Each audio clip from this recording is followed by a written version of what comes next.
The Indianapolis Colts, Buffalo leading the AFC East at 9-3. They can clinch a playoff berth today. They're one game in front of New England. Indianapolis battling for their playoff lives. For the Bills, it will be Todd Collins starting for the injured Jim Kelly at quarterback. It is only his 4th NFL start, while the Colts will go with Paul Justin.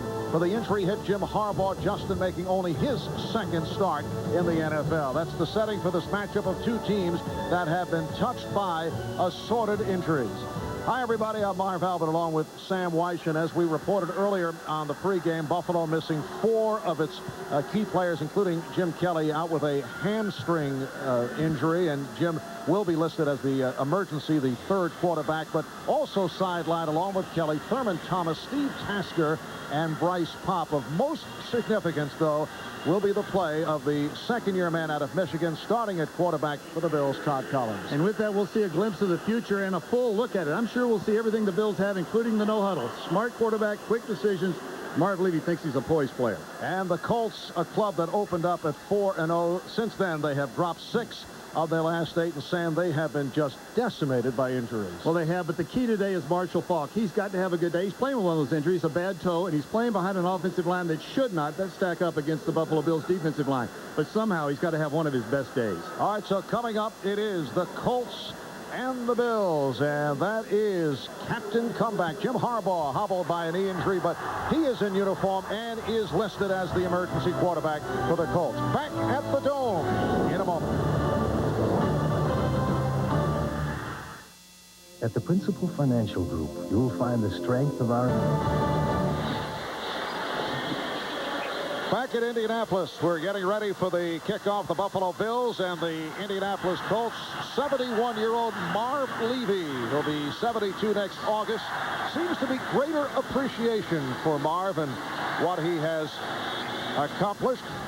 Last season, an extraordinary year for him. Made it back from prostate cancer, and the Bills surprised by taking their 6th division title in 8 years. And today they come in at 9-3, 4 straight wins, coming off the convincing victory over the Jets last week. The Bills won the toss, and they are receiving the kickoff from Chris Gardocki. And the rookie Eric Moles running it out.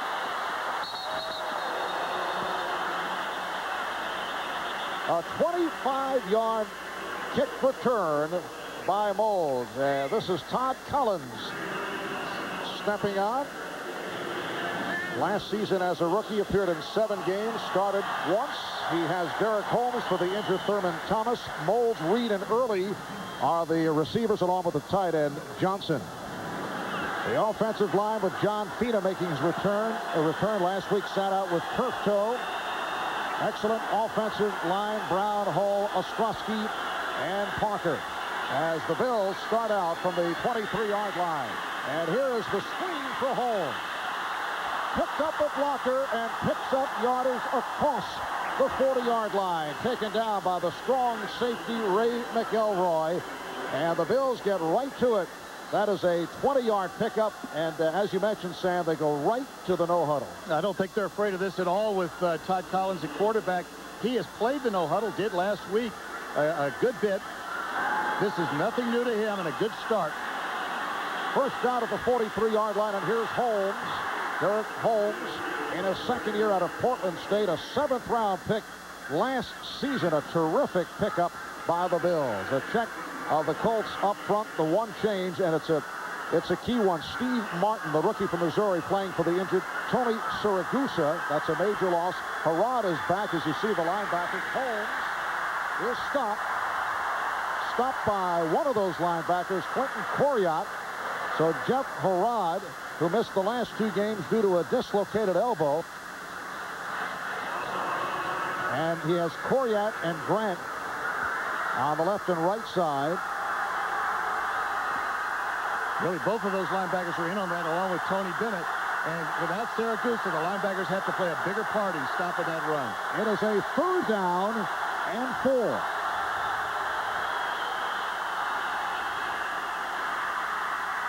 And Collins able to complete to Quinn Early, and he has a first down. Damon Watts on the stop. Back to the Indianapolis defensive alignment. And the linebackers are back in their normal position for the first time in many weeks. Dedrick Mathis, a rookie from the University of Houston, a second-round draft pick, playing for the injured Ray Buchanan, and Ray McElroy for the injured David Tate. First down at the 43. Collins to the sideline, intended for the tight end, Lonnie Johnson. The ball is right on target, even though he's under pressure. That's the first time he's thrown the ball now when he's got somebody right in his face when he lets it go. Watch coming from the backside over here. You're going to see people right in his face. He's looking to the left. It's a timed throw. Takes that fifth plant, sets, and throws. Right in his face is Steve Martin, replacing Saragusa. It is a second down and 10. Off the draw, Holmes trying to pick his way and gang tackle. Good job by the Colts, led by the right defensive end, Tony Bennett, who has made it back from a sprained knee injury. Tony Bennett that time had what is called contained. That means that he can't let anybody outside of him up here at the top of the screen. They ran the draw play because there was pressure on the previous one. But look at Bennett right here. He can't go outside, waits for him, makes the tackle. Seventh play of the drive coming up. A third and 10 at the Indianapolis 43. Look out, off the blitz, Collins able to release, and it's intercepted. The diving interception by Damon Watts. And Watts with the return across the 30-yard line.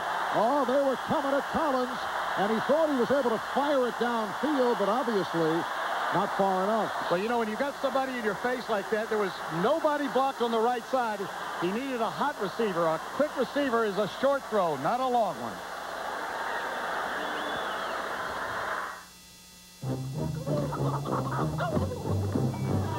You can see the pressure coming from the right side. There's no time for Todd Collins to hold on to the ball. He just throws it deep.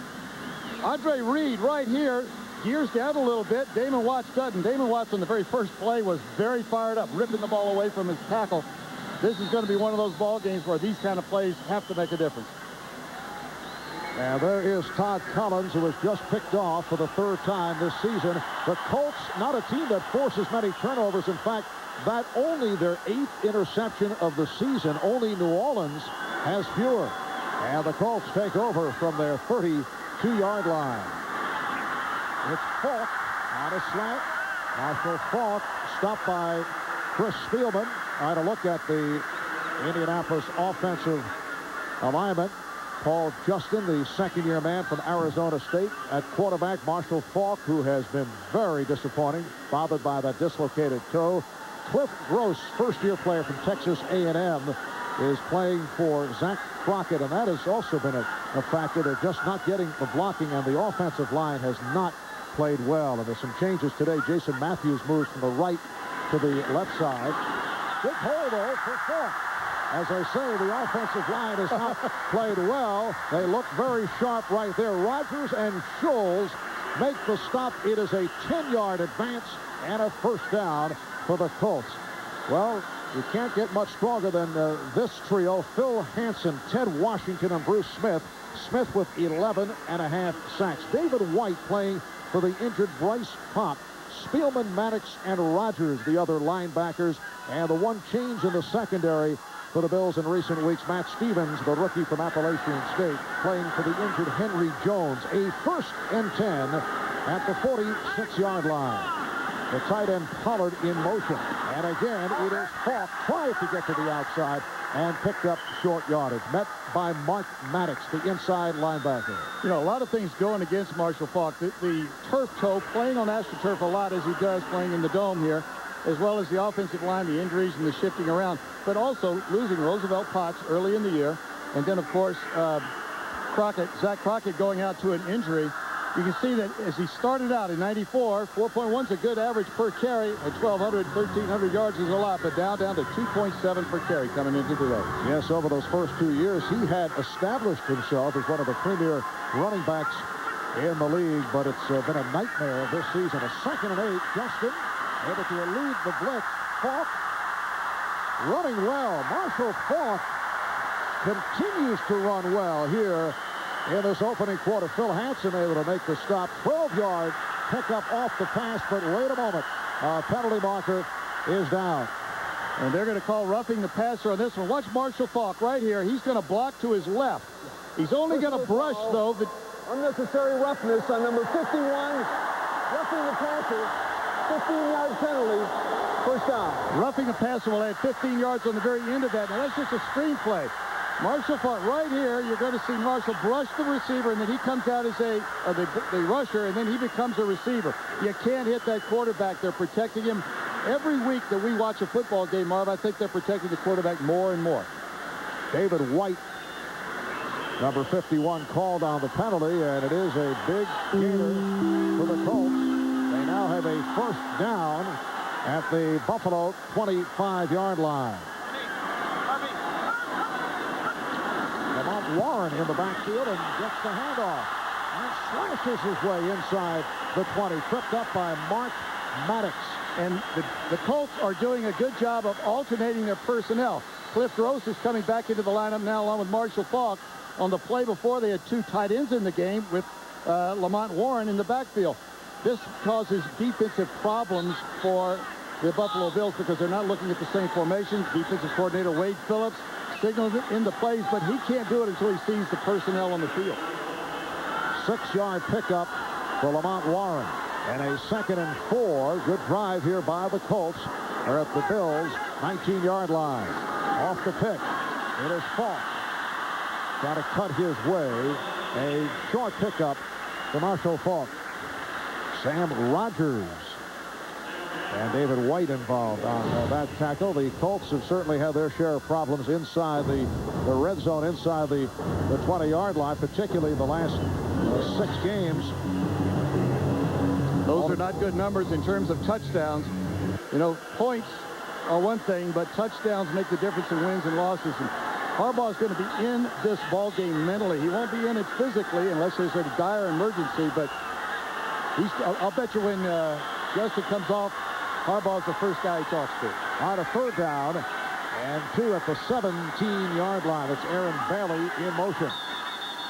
And a penalty flag is thrown.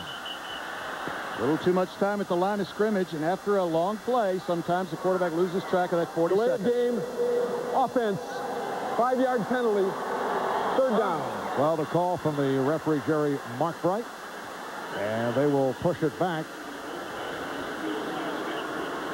The Indianapolis Colts last Sunday lost to New England 27-13, dealing a major blow to the Colts' postseason hopes, and they were really ripped up on the ground. Curtis Martin running for 141 yards. It's a team that has lost 6 of their last 8 games. They have scored only 6 points on opening drives, as you see, tied for worst in the league. And now some confusion after the delay of game. Paul Justin is forced to take a timeout. You hear the reaction from the crowd. 7:38 to go. First quarter, no score. We'll be back in a moment. Head coach Lindy Infante, originally, Sam, an 11th round draft pick of the Buffalo Bills in the old AFL back in 1983. 1963, I should say. He wishes 1983. Out of the University of Florida, he was a defensive back and also a running back, and was also drafted by the Browns. Now here's Justin, able to hit Faulk, and Faulk picks up the first down and some more. Tackled by the free safety, Kurt Scholes. And after that play was over, Paul Justin came over and kind of gave a friendly shove to Bruce Smith, who is right on him. Watch coming from this side over here. You're going to see Bruce Smith, number 78, set up. He looks to his left. Good job there to take everybody away from where he's going with the ball. Bruce Smith lets up, as a big-time pro will do. But Paul Justin knows that he's got to beat that caliber of player in order to continue a drive like this. This is an important, there it is right there. It's important for him to feel comfortable in the field. That's a sign of it. On a pickup of 10 and a 1st and 10 down at the 12-yard line. 8th play of the drive. This is Warren. Cut right and then left, getting inside the 10, and met by the combination of Spielman and Maddox. And again, the Colts are alternating their personnel. That gives Wade Phillips and Marv Levy a little bit of a decision to make rather than going with what their normal calls might be in the red zone. If they've got 2 tight ends, it causes one defensive problem. If they've got 2 running backs and 1 tight end, it's another defensive problem.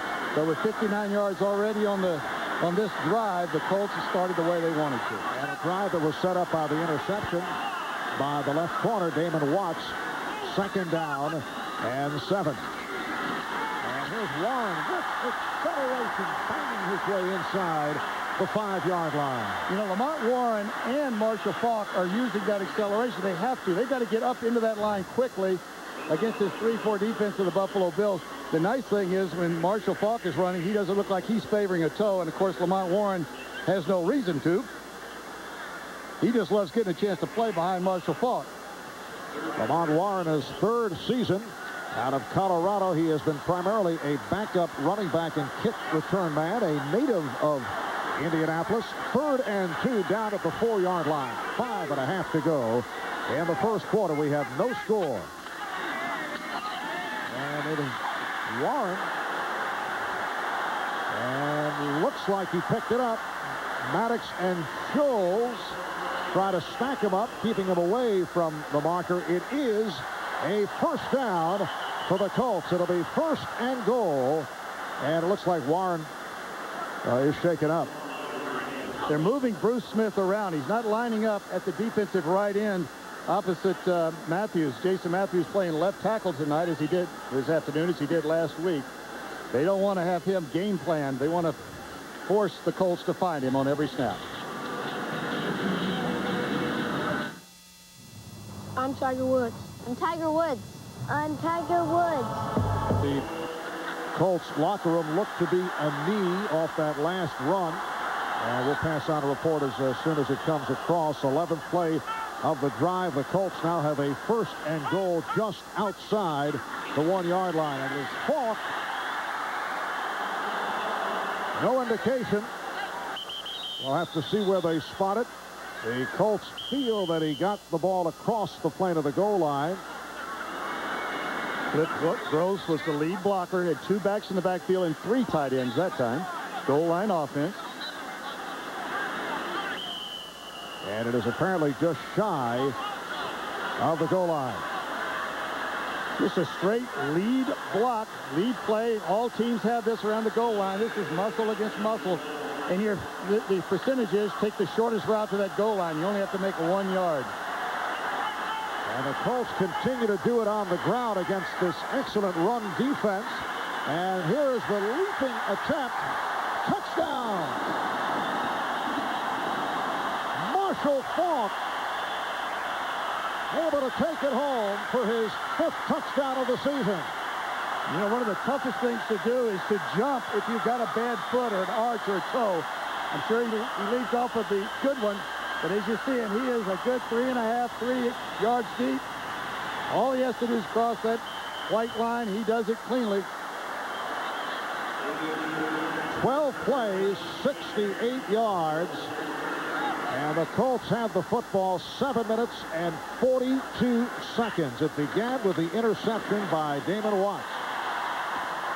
Harry Blanchard able to add the extra point. Here's another look at Marshall Faulk. Very impressive on this opening drive. When was the last time you played in the rain? Let your hair go. Drive by the Indianapolis Colts. 7 minutes and 42 seconds. Capped off by the 1-yard run by Marshall Faulk. A nice mix of not only Marshall Faulk running the ball, but Lamont Warren, who limped off a little bit at the very end. 4-0 start for the Colts. And now it looks like they're, well, it's not mathematically out of the question, but they have to have a lot of good things happen for them to make the playoffs now. You see the group of teams that have started at 4-0 and failed to make the playoffs. Every coach, though, keeps that hope alive. You can't send a team out on the field without them believing there's a chance that that kind of good thing can happen, that the playoffs are still possible. They have dropped 6 of their last 8 games. The only wins in that stretch over the Jets and Baltimore. And the kick taken by Russell Copeland. Able to break a tackle and works across the 25-yard line. Elijah Alexander on the stop, 22-yard advance. Now let's check in with Greg Gumbel for this update. All right, Marv, in Jacksonville, field goal attempt by Doug Pelfrey. Clyde Simmons with the block. Mickey Washington picks it up and takes it 63 yards for the touchdown. He then came back to intercept a Bengals pass. They converted a field goal off of that. Jacksonville leading Cincinnati 10-0 in the first, Marv. All right, Greg, 4 minutes, 7 seconds to go in this first quarter. And Collins in trouble, can't find anyone, and he fumbles.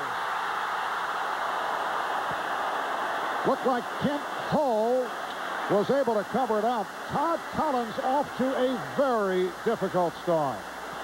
That was a very complicated play. He actually had motion coming inside that time with Eric Moles, and then they faked the ball off the left side, rolls back to his right side, hoping that Eric Moles would then pop into the flat. You see Moles right here is going to come out into the flat. Nothing there. Good defense by the Colts, and then from behind, never giving up on this particular play is how you knock the ball loose, and that was Bernard Whittington. 2nd down and 7, and Holmes is stopped. I tell you, this is a sparked up Indianapolis Colts team here in the first quarter. We thought we'd see an entirely different kind of ball game. This is a team, it's Buffalo, that has a string of wins going. The Colts have a string of injuries going. They all had to play over their heads, and they're doing it. And of course, Buffalo also hit by a key injury. Jim Kelly out along with Thurman Thomas, Steve Tasker. On the defensive end, Bryce Pop. It's a 3rd and 8. Collins again facing the pressure. The ball was knocked out of his hand, and it's covered up by Steve Martin. The Colts have recovered. Steve Martin with the recovery after Collins was stripped. Todd Collins makes a very bad mistake right here. Look at him. He assumes that the play is going to be called a forward pass when Richard Dent knocked that ball loose from him. You don't assume anything. You recover the ball, let the official make the call later. He's pulling that ball back in there, but you see Collins just standing there watching it happen. Ball recovered at the very end of that play by the Colts. Everybody hustling for the Colts. Martin making the big play. Steve Martin doing a good job for Syracuse so far. And the Colts take over 1st and 10 at the Buffalo 24-yard line. 2nd forced turnover by Indianapolis, a team that has not done well in that department. Marshall Faulk weaving his way inside the 20-yard line. The free safety, Kurt Scholes, making the tackle. Boy, Marshall Faulk is showing no signs of that foot bothering him. The Colts are doing a good job of making sure Paul Justin doesn't have a tough play that he has to make. Keep him out of the pressure of this for a while. And all along, that offensive line of the Colts are creating a hole to give Marshall Faulk that opening. Marshall Faulk in his 3rd NFL season out of San Diego State. He says he doesn't have his usual burst or acceleration because of the dislocated toe, but that has not been the case today. That's Faulk again with a pretty good burst getting inside the 15-yard line. Met by Chris Spielman. Now, Chris Spielman is a guy that you have known since, he was 17 years of age. He was telling us last night of your attempt to recruit him when you were head coach at Indiana University. There's Chris. He said you pulled out your repertoire of magic tricks. It seemed to work real well for him. It really did. He went right to Ohio State. But I did it my best shot. I only knew 3 or 4 tricks, and I did them over and over and over. Always entertaining. He did say, though, his mom liked you. Well, it's always good to have somebody in the family who liked it. It's 3rd and a yard. Here's Faulk. And he stopped back behind the line. David White and Kurt Scholes combined to make the stop. It is a 4th down and about 2, and here comes the field goal unit. And the combination of Carrie Blanchard and Chris Kardocki just having sensational seasons, career years for both. Blanchard leading the NFL with 29 field goals, 29 of 31. Kardocki superb as a punter. He's the holder, and he'll put it down for this 33-yard attempt. No good. Isn't that the way it is? About the time you start talking about how accurate a player is and what a great year. Over 90% of his kicks have gone straight through the middle, including 4 for 4 from 50 yards or longer. Let's watch and see if there's anything. The hold is good. The kick is smooth. He just misses this one. Hands on the hips, and you can read the body language. And the 2 previous misses had hit the uprights. Second in the AFC with 103 points, and that is a rare miss for Kerry Blanchard. And that's his shortest miss of the season. And 2 of the 3 have come against the Buffalo Bills. 33 seconds to go in this opening quarter. The Colts with a 7-0 lead on the Bills. And the Bills take over. Derek Holmes trying to get outside and took a pretty good pop from the free safety Jason Belser. Jason Belser, the only defensive player on the Colts to start every game. On the defense, last week on the defensive side of the ball, they only had 3 players that were playing their regular position. Tony Bennett, Tony McCoy, and Jason Belser. Everybody else was either out or shuffled around to cover for the other injuries. It has been a very fast-moving first quarter. The Colts in command throughout. A reverse play. Eric Moulds. Nice move by Moulds. Tried to get to the outside, but could not. Cut off by Ray McElroy. Eric Moulds, first-round draft pick out of Mississippi State. Bills have actually taken their time working him into the passing game. He's had some difficulty reading coverages. That time went with the reverse, and that is the end of the first. The Colts 7 and the Bills nothing. Jesse, you're next. I'm all yours. Save it for the stage, Romeo. Carol always gives it to me straight. Like when she told me about my... I told him about Head & Shoulders. Regular shampoos just rinse flakes away so they could come back. Head & Shoulders helps prevent flakes from even forming. Indianapolis, it's the Colts 7 and the Bills nothing. A rough start for Todd Collins playing for the injured Jim Kelly. The Colts dominating the play in the first quarter, had the football most of the way. There's Collins out of Walpole, Massachusetts. His 4th NFL start, 2nd-round draft pick a year ago. Jim Kelly, though, is the emergency quarterback. He's out with that pulled hamstring. The number 2 man is Alex Van Pelt. Colts line up in the huddle with 4 wide receivers and the last-minute substitution to 3 tight ends. It's a 3rd down and 1. And Todd Collins looking to pick it up. Jeff Harrod on the tackle. You've seen both sides have taken a different attack with their quarterbacks. The Colts have taken all the pressure off of their guy, Justin, making sure that everything is simple. There are a lot of running plays, a lot of basic plays. And on the other side, Todd Collins looks like he's running the full complement of the Buffalo Bills offense. No huddle, 5 wide receivers, 3 tight ends. They're asking him to do everything. And he's had a rough day doing it. Justin has had a better day. It is a 1st down for the Bills. For the Bills, it's their first of 3 straight games on the road. Collins dumps it off to Holmes. And Holmes able to scramble his way out across the 35-yard line. Derek Holmes, who last year counted for better than 1,700 total yards, the best by a Bills rookie since Joe Cribbs, a magnificent rookie season. This Holmes is not the primary receiver. You see, Collins is looking downfield. He lays it off as an outlet. Not much. And it's Holmes again, this time straight up the middle. Oh, what balance by Holmes, who took a couple of shots on the way and then was brought down by McElroy, but he picked up the 1st down. You know, even without Thurman Thomas on the field, with Derek Holmes on one side, Marshall Faulk on the other side, we're seeing some explosion out of running backs. Guys that hit the line and then they accelerate after you think they're already running full speed.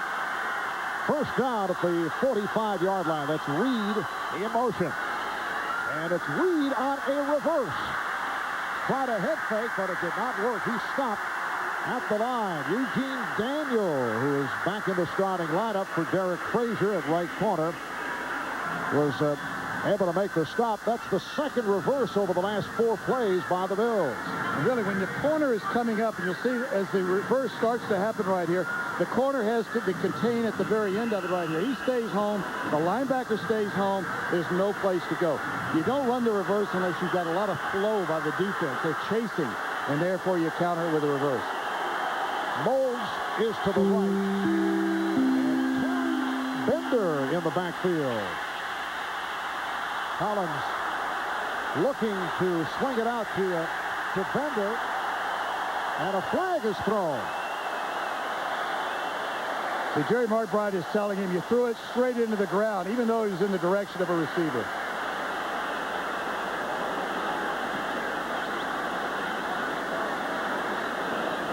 Intentional grounding, number 15. Marv, I don't understand this. The effort over and over, the stress, they make such a big point of protecting the quarterback. Here's how the quarterback protects himself. Gets rid of the ball in the direction of a receiver. The point is, though, that the ball must carry to the line of scrimmage or beyond. That's what Jerry Markbride is saying. Jerry Markbride is absolutely right. My bone of contention is that I think the rule needs to be loosened for that. It's the spot of the foul being more than 10 yards. Put it down. Okay. See, when you mark the ball off from the point of the foul, it becomes more than a 10-yard foul. It becomes 14, 15 yards because it's that far behind the line of scrimmage. And the only receiver in the area, Carrie Bender, who was just elevated from the practice squad, a first-year player out of Coe College, signed as a free agent last season, making his NFL debut today. There's Bender. And he was in the backfield for that play. It is a 3rd and 21 at the 34-yard line. And Collins this time able to complete to Quinn Early, a sideline catch. He was in bounds, but he's well short of a first down. Covered by Daniel and Burrows, and a 4th down play coming up. And on the way out, Collins wants another explanation from Jerry Markbride. This is a smart play. Now, somebody sitting at home might say, gee, they needed all that yards. They only got a part of it. That is added on to the punt. You just add on about 12 yards to whatever this punt is going to be right now. Get yourself out of trouble. Don't test them downfield. They're looking for the long throw. And that is Brian Stabline back, awaiting the punt from Chris Moore, his first activity of the day, coming off a strong game last week against the Jets, but this a short one, and then takes a very good hop. But apparently it did bounce out of bounds, so they will spot it. 7-0, the Colts over the Bills. Only a 26-yard punt by Moore. Enjoy the ride. By Coors Light, proud partner of the John Wayne Cancer Institute and their search for a cure. By the Citizen Watch Company. Citizen is how the world tells time. And by Wendy's Smoky Cheeseburger with rich, smoky flavor in every bite. Back in Indianapolis, Marv Albert with Sam Weiss. First 2 possessions for the Colts. And they held on to that football for a long time. The first one resulting in a 1-yard TD plunge by Marshall Faulk.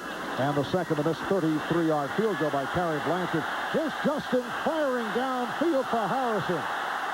Covered by Boris. Marvin Harrison, the rookie from Syracuse, in a foot race with the left corner, Jeff Boris. And we're ready for another update. Here's Greg Gumbel back in New York. All right, Marv. The Pittsburgh Steelers fell behind early, but watch Mike Tomczak from 30 yards out, Andre Hastings, and Hastings turns this into a touchdown. Finds the end zone, put the extra point on the board, and then the Steelers add a field goal. It's 10-7 Pittsburgh over the Ravens, Marv. Thank you, Greg. A 2nd down and 10 as we resume here. Off the play fake, Justin able to complete on the out with Harrison. And Harrison lunging forward at the marker. Let's see where they spotted. That's his first catch of the day, taken down by Smith and Boris. It is just shy of a first down. And Phil Hansen is down on the field right there. The Colts, going into this drive, had rushed the ball every time on first down. 6 rushes, no passes.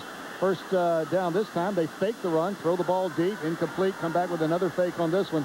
But Phil Hansen rushing from the defensive left side, a clean cut block. Now, a cut block is not a chop block. It's not an illegal block. It's just hitting low. But you're always vulnerable when you cut. You're going down below the waist. To Phil Hansen, it's been another strong season in his 6th year out of North Dakota State. We'll take a break. Let's go, guys. Now that Sprint is the official telecommunications provider for the Buffalo sideline. And, of course, a major loss and replaced by Sean Moran, the rookie from Colorado State. The Bills defensively are without Bryce Popp, who was clearly the best free agent pickup last year, leading the NFL with 17.5 sacks. And there is Sean Moran, a 4th-round draft choice out of Colorado State. It's a 3rd down and 1, and Justin on the sneak does pick up the 1st down. Just inches to go. The quarterback sneak is the play.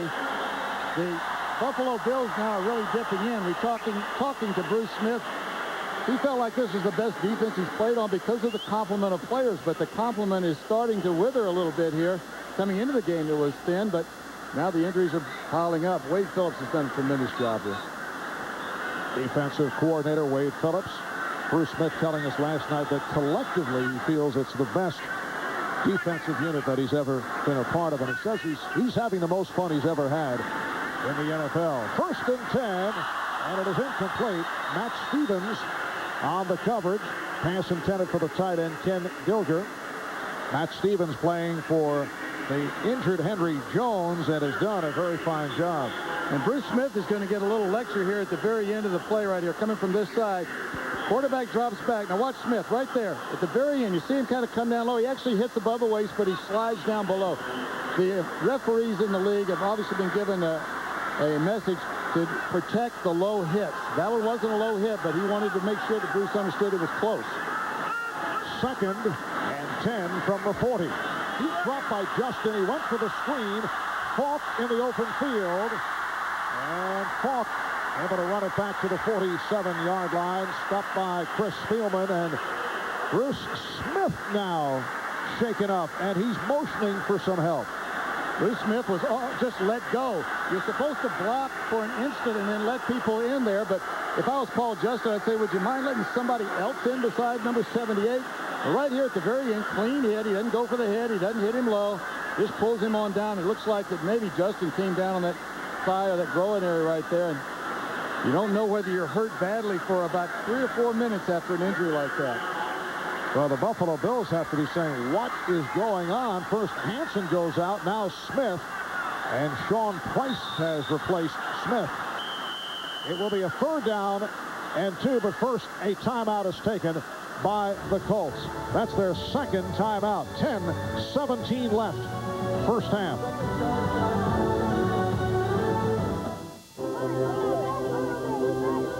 You're going to see him coming up. The play's over. He starts to gear down, and the Indianapolis Colts haven't slowed down. Here, Smith is coming in. He tries to slow down. I think that you're seeing players play at different speeds, and you're seeing more injuries. The reason they play at different speeds, they're worried about getting fined. All right, on the 3rd and 2, Justin with another completion, hooking up with Sean Dawkins, who's tackled by Thomas Smith. So Paul Justin with a good start. He's 5 of 7. 3 of those completions to Falk, 1 to Harrison, and now 1 to Dawkins. Paul Justin making only a 2nd NFL start, his 10th career game, out of Schaumburg, Illinois, a suburb of Chicago. Originally a 7th-round pick of the Bears, was in their practice, in their camp, played a bit on their practice squad, then waived and signed with the Colts as a free agent. Also played some World League football, played in the Arena Football League. This time he hands it off, and Falk is stopped back behind the line. Spun around by Bruce Smith, who made his return on that previous play. He was limping around before the snap. At the snap of the ball, he's right back to 100 and whatever percent he plays. It's somewhere over 100%. We're sure that inside, you see him take a little slant down to the inside. This is a guess, really, by the defense. You try to anticipate where the ball's going. He didn't read the run. His initial move was down inside right into the path of the rush. And more good news for the Bills as Phil Hansen has stepped back onto the field. So Hansen, Washington, and Smith are intact out of that 3-4 alignment. A 2nd and 13. Play fake. And Justin throwing over the middle, but it was behind Falk, and nearly picked off by Mark Maddox. Now, Mark, Justin has taken a lot of hits already in this ball game, some by design, actually, when he's throwing a screen play or he's throwing a pass that is not fully protected. Now, watch the rush right here as he comes in. He's just going to drop straight back. He's looking for protection right now, but there is none with Phil Hansen right back in the ball game, getting in there quickly. Has to throw the ball as soon as he gets back there. There's really no time left. Sam Rogers given the initial pressure. Ninth play of the drive, a 3rd and 13. 4 receivers for the Colts. Justin took the long look and then incomplete. Intended for Bailey over the middle. Aaron Bailey could not get to it. Well, he had what he wanted, a nice soft zone by the Buffalo Bills, 3-deep zone. You can see Chris Spielman, number 54 now right here in the middle. He's got the inside part, but he rushes, so he clears out. There's a hole in the middle in the zone. Just directs the throw. Sometimes you just point that thing. You see a man so wide open, you try to put it right on the money rather than put it in the general area, take a little something off, let the receiver make you look good. And Chris Gardocki having a career season. Back to punt. Jeff Burris waiting at his 10. And a fair catch by Burris. 38-yard punt by Gardocki. 8:36 to go in this first half. As a delivery company, our business revolves around addresses. Your address, the address you're shipping to, millions of addresses worldwide. You give us an address, we'll get it there. But today, we're giving you an address. Welcome to UPS on the Internet. From here, you can arrange pickups, check rates, even track packages, all from your own computer, anywhere in the world, whether you're at an address or not. UPS, moving at the speed of business.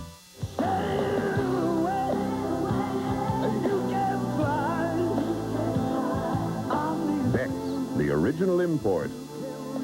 Taste German beer at its finest. Next on most of these NBC stations, Game 2 of our NFL doubleheader. Most of you will see Dan Marino and the Dolphins go up against the Raiders. Others will see John Elway and the Broncos take on the Seahawks of the Oilers and the Jets. That's coming up next here on NBC. 8:36 to go in the second quarter here in Indianapolis. The Buffalo Bills at 9-3, 4 straight wins. They can clinch a playoff berth with a win today, plus some help with Houston and Miami losses or ties, but having their problems here this afternoon against a 6-6 Indianapolis Colts team that has lost 6 of its last 8 games. And Derek Holmes, the ball carrier, plus a penalty marker, is down. McCoy and Martin combined to make the stop. You know, it's going to be holding against the Bills. We expected that without Saragusa in there, that the running game would be the forte for the Buffalo Bills, but Martin has done a tremendous job. Holding number 79 offense. Half the distance to the goal. First down. It's Reuben Brown, who is the second most offender as a holder in the National Football League. Trey Johnson is ranked number 1, and Reuben Brown is number 2. Holding back here is just half the distance. But Saragusa was telling us yesterday that when Ted Marchibroda was here, having been with the Buffalo Bills, he used to help them with some of the calls they make, get an idea where that ball was going. Not today. And a 1st and 15 at the 5-yard line. Collins able to air it out. Oh, it is caught by Quinn Early. He stumbled, being chased inside the 10, and he goes all the way. Interesting call there. They're saying that Quinn Early fell on his own. He wasn't tripped by Jason Belser in the open field. Jason Belser tried to run him down, but could not. A 95-yard touchdown pass play. And for Quinn Early, it is his 6th touchdown of the season. He had a good game earlier this season against the Colts. Token fake to buy a little time, just straight down the chute. No free safety in the middle. And I guess he went down on his own, although all you have to do is touch him. I don't think the impetus of the fall came from the tackle, from the would-be tackle. Well, the Colts feel that he was taken down by the impact from Belser, but that was not the call, and it's a 95-yard touchdown pass play. Steve Christie, as you saw, able to add the extra point, and the game is tied at 7. The catch is right at the end here. It's actually Dietrich Mathis who's covering him. Belser chases him after this. I don't think he got a hand on him. It looks like he was reaching to do it. Sometimes when you're making a full concentrated catch, or eyes and hands on the ball to make the catch, your feet go dead and you go limp down below the waist. And that is like what happens. But as you can see, Todd Collins will make the 100-yard run down there to congratulate that catch and touchdown. Quinn Early, originally a third-round pick of the San Diego Chargers, signed as a free agent from New Orleans. Spent 3 years with San Diego, 5 with the Saints. 81 catches last year, 82 the year before. And a guy who's so skilled at running after the catch. He did go down, but it appeared in seeing that last replay that he lost his balance and then was able to get up. And he's one of the better runners after the catch, as you mentioned here. And a guy that has been through Plan B. Remember old Plan B, when the teams would protect 35 or 38 of the players and everybody else became a free agent? Been passed through that all the way into free agency, was an unprotected or unrestricted free agent, and came over here from San Diego. Plan B from New Orleans originally, but here's a guy who's been around but can still play. Aaron Bailey muffing the kick, and then off the recovery. Was able to get out to the 13-yard line, taken down by Mark Pike. And that 95-yard pass play is the longest pass play in the history of the Buffalo Bills franchise. The previous long 94, and the man who threw the pass, Jack Kemp, back in October the 11th, 1964. Whatever happened to him, sir? I don't know. I thought I saw him from a podium recently, but maybe not. It's another reflection as you look at Quinn Early reflecting on that catch and run. Todd Collins is not being treated as a backup quarterback. They're treating him just like a starter. Jack Kemp to Glenn Bass for 94 yards. That is the previous long, and that was just passed by a moment ago. And things have changed for Marshall Faulk. Got off to the good start, which is unusual. He has not been a good first quarter runner, and the Buffalo Bills certainly have adjusted here in the second quarter because he is not running as freely. Well, you knew this was going to go back and forth. They had the fast start, the Colts did, but this is a good football team on the other side. One of the best defensive lines. The linebackers have really been bolstered with the addition of Chris Spielman in the offseason. He adds intensity plus to that defense. Last 6 rushes for Faulk have accounted for just 9 yards. Second down and 9. Here they come. Justin able to get it off through a bullet, incomplete. Intended for the fullback, Cliff Gross, who was covered by Phil Hansen. Mark Maddox as well as Chris Spielman coming right at the snap. The tactic now is to put a lot of pressure on the Colts and Paul Justin. That also stops the run, because if you're running and blitzing in the gaps, as long as you've got people flowing in behind you right there, you stop the run and you get pressure on the passer. Sam, aside from the obvious skill differential, Bruce Smith says he would prefer going up against Paul Justin as opposed to Jim Harbaugh, because Harbaugh is so adept at scrambling, and Justin, a guy, likes to stay in the pocket, so he's a pretty good target, and they're all over him once again as he goes incomplete. You get both sides of the offensive line of the Colts would rather have a person be still. They know what spot to protect. The defense would rather have a guy be still because they know where to go get him, and they know he's not going to run away from him. This is a classic example of a quarterback that's not going to leave that pocket. He stands right in there, lets it go just in time, but you're going to get hit. Phil Hansen off the field a few moments ago with an injury, completely recovered. So on 4th down, here's Chris Gardocki punting from his end zone. Jeff Burris is back, and it's a good one. Burris on the return. And he's taken down at the 38-yard line. The tackle by Cliff Gross, 53-yard punt, and an 8-yard return by Burris. Well, tonight on Dateline, it was one of the strangest and most terrifying hijackings ever. It ended with a devastating crash. Now hear what really happened from an American who was inside the plane. An unforgettable Dateline survivor story that's later tonight here on NBC. 6 minutes, 51 seconds remaining first half. The Bills and the Colts are tied at 7. And Todd Collins feeling a bit better about things after the shaky start. 3 wide receivers, first play. And it goes to one of the 3, Eric Moles, who puts the speed on. Moles down the sideline, and he's pushed out of bounds inside the 15. Ray McElroy saving the touchdown. You're just seeing a lot of variety from the Buffalo Bills.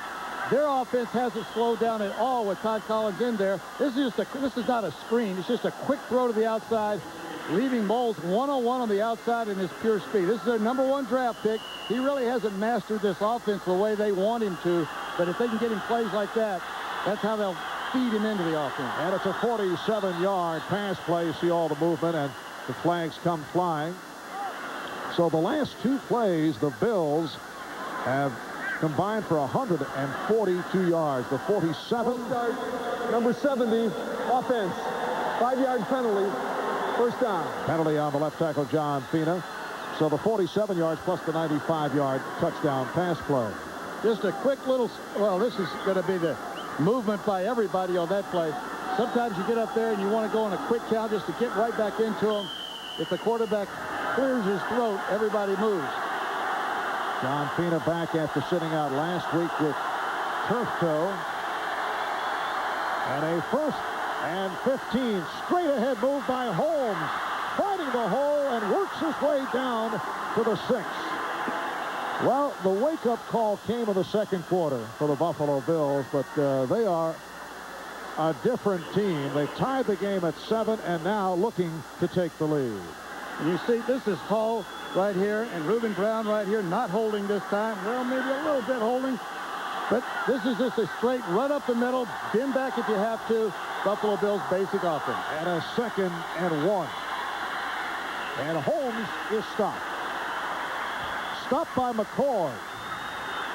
Tony McCoy came off the ball that time. You know, there are 2 kinds of defensive techniques. One is called a 2-gap, where you go right into the offensive lineman. You battle with him at the line of scrimmage, and you've got the gap to the right and the gap to the left. You've got 2 gaps. Another is when you fire straight up the line. You've got 1 gap and you get penetration. That's what Tony McCoy did that time, right into the rush. You run it. It is a 3rd down and 1. And Jason Bratton, the rookie from Grambling, in the backfield along with Derek Holmes. We come up on 5 minutes left in the first half. And here is Holmes trying to follow Bratton and then try to ad-lib his way, but could not. Stop short of the first down. Steve Martin is playing for the injured Tony Siragusa, able to come up to make the stop. Along with Steve Martin and Tony Bennett, both of them got penetration. The quarterback pulled away from. Sometimes as the quarterback pulls away, he takes a step forward to get his balance. And when he does, as the center takes a step backwards, the center steps on his foot. That's what happened right there. He was lucky to reach out and make the handoff to Holmes. 24-yard attempt to Steve Christie. 20 of 23 for the season. Line drives it and hits. So the Bills have taken a 10-7 lead with 4.5 remaining in this first half. This is the 53rd all-time meeting between the Bills and the Colts. Bills have won 7 of the last 10 in that first get-together back in early October in Buffalo. The Bills were forced into an overtime and won at 16-13 on a 39-yard field goal by the man who just put Buffalo in front, Steve Christie. In that game, the Bills were without Jim Kelly, who was sidelined by injury. And Buffalo had 6 sacks against the Colts. You know, Marv Levy reminded them that that kind of a game could be repeated right here, that they barely beat the Colts, regardless of the situation now, wins and losses. I'm reminded of what Chris Spielman told us last night, too, about coming to a contender, a winning team, they don't get flustered when they get down. The Colts came right out, looked like they were in control of this ball game. Nobody panicked on the Buffalo Bills side of the ball. They just regrouped, continued playing, and their dominance starts to show.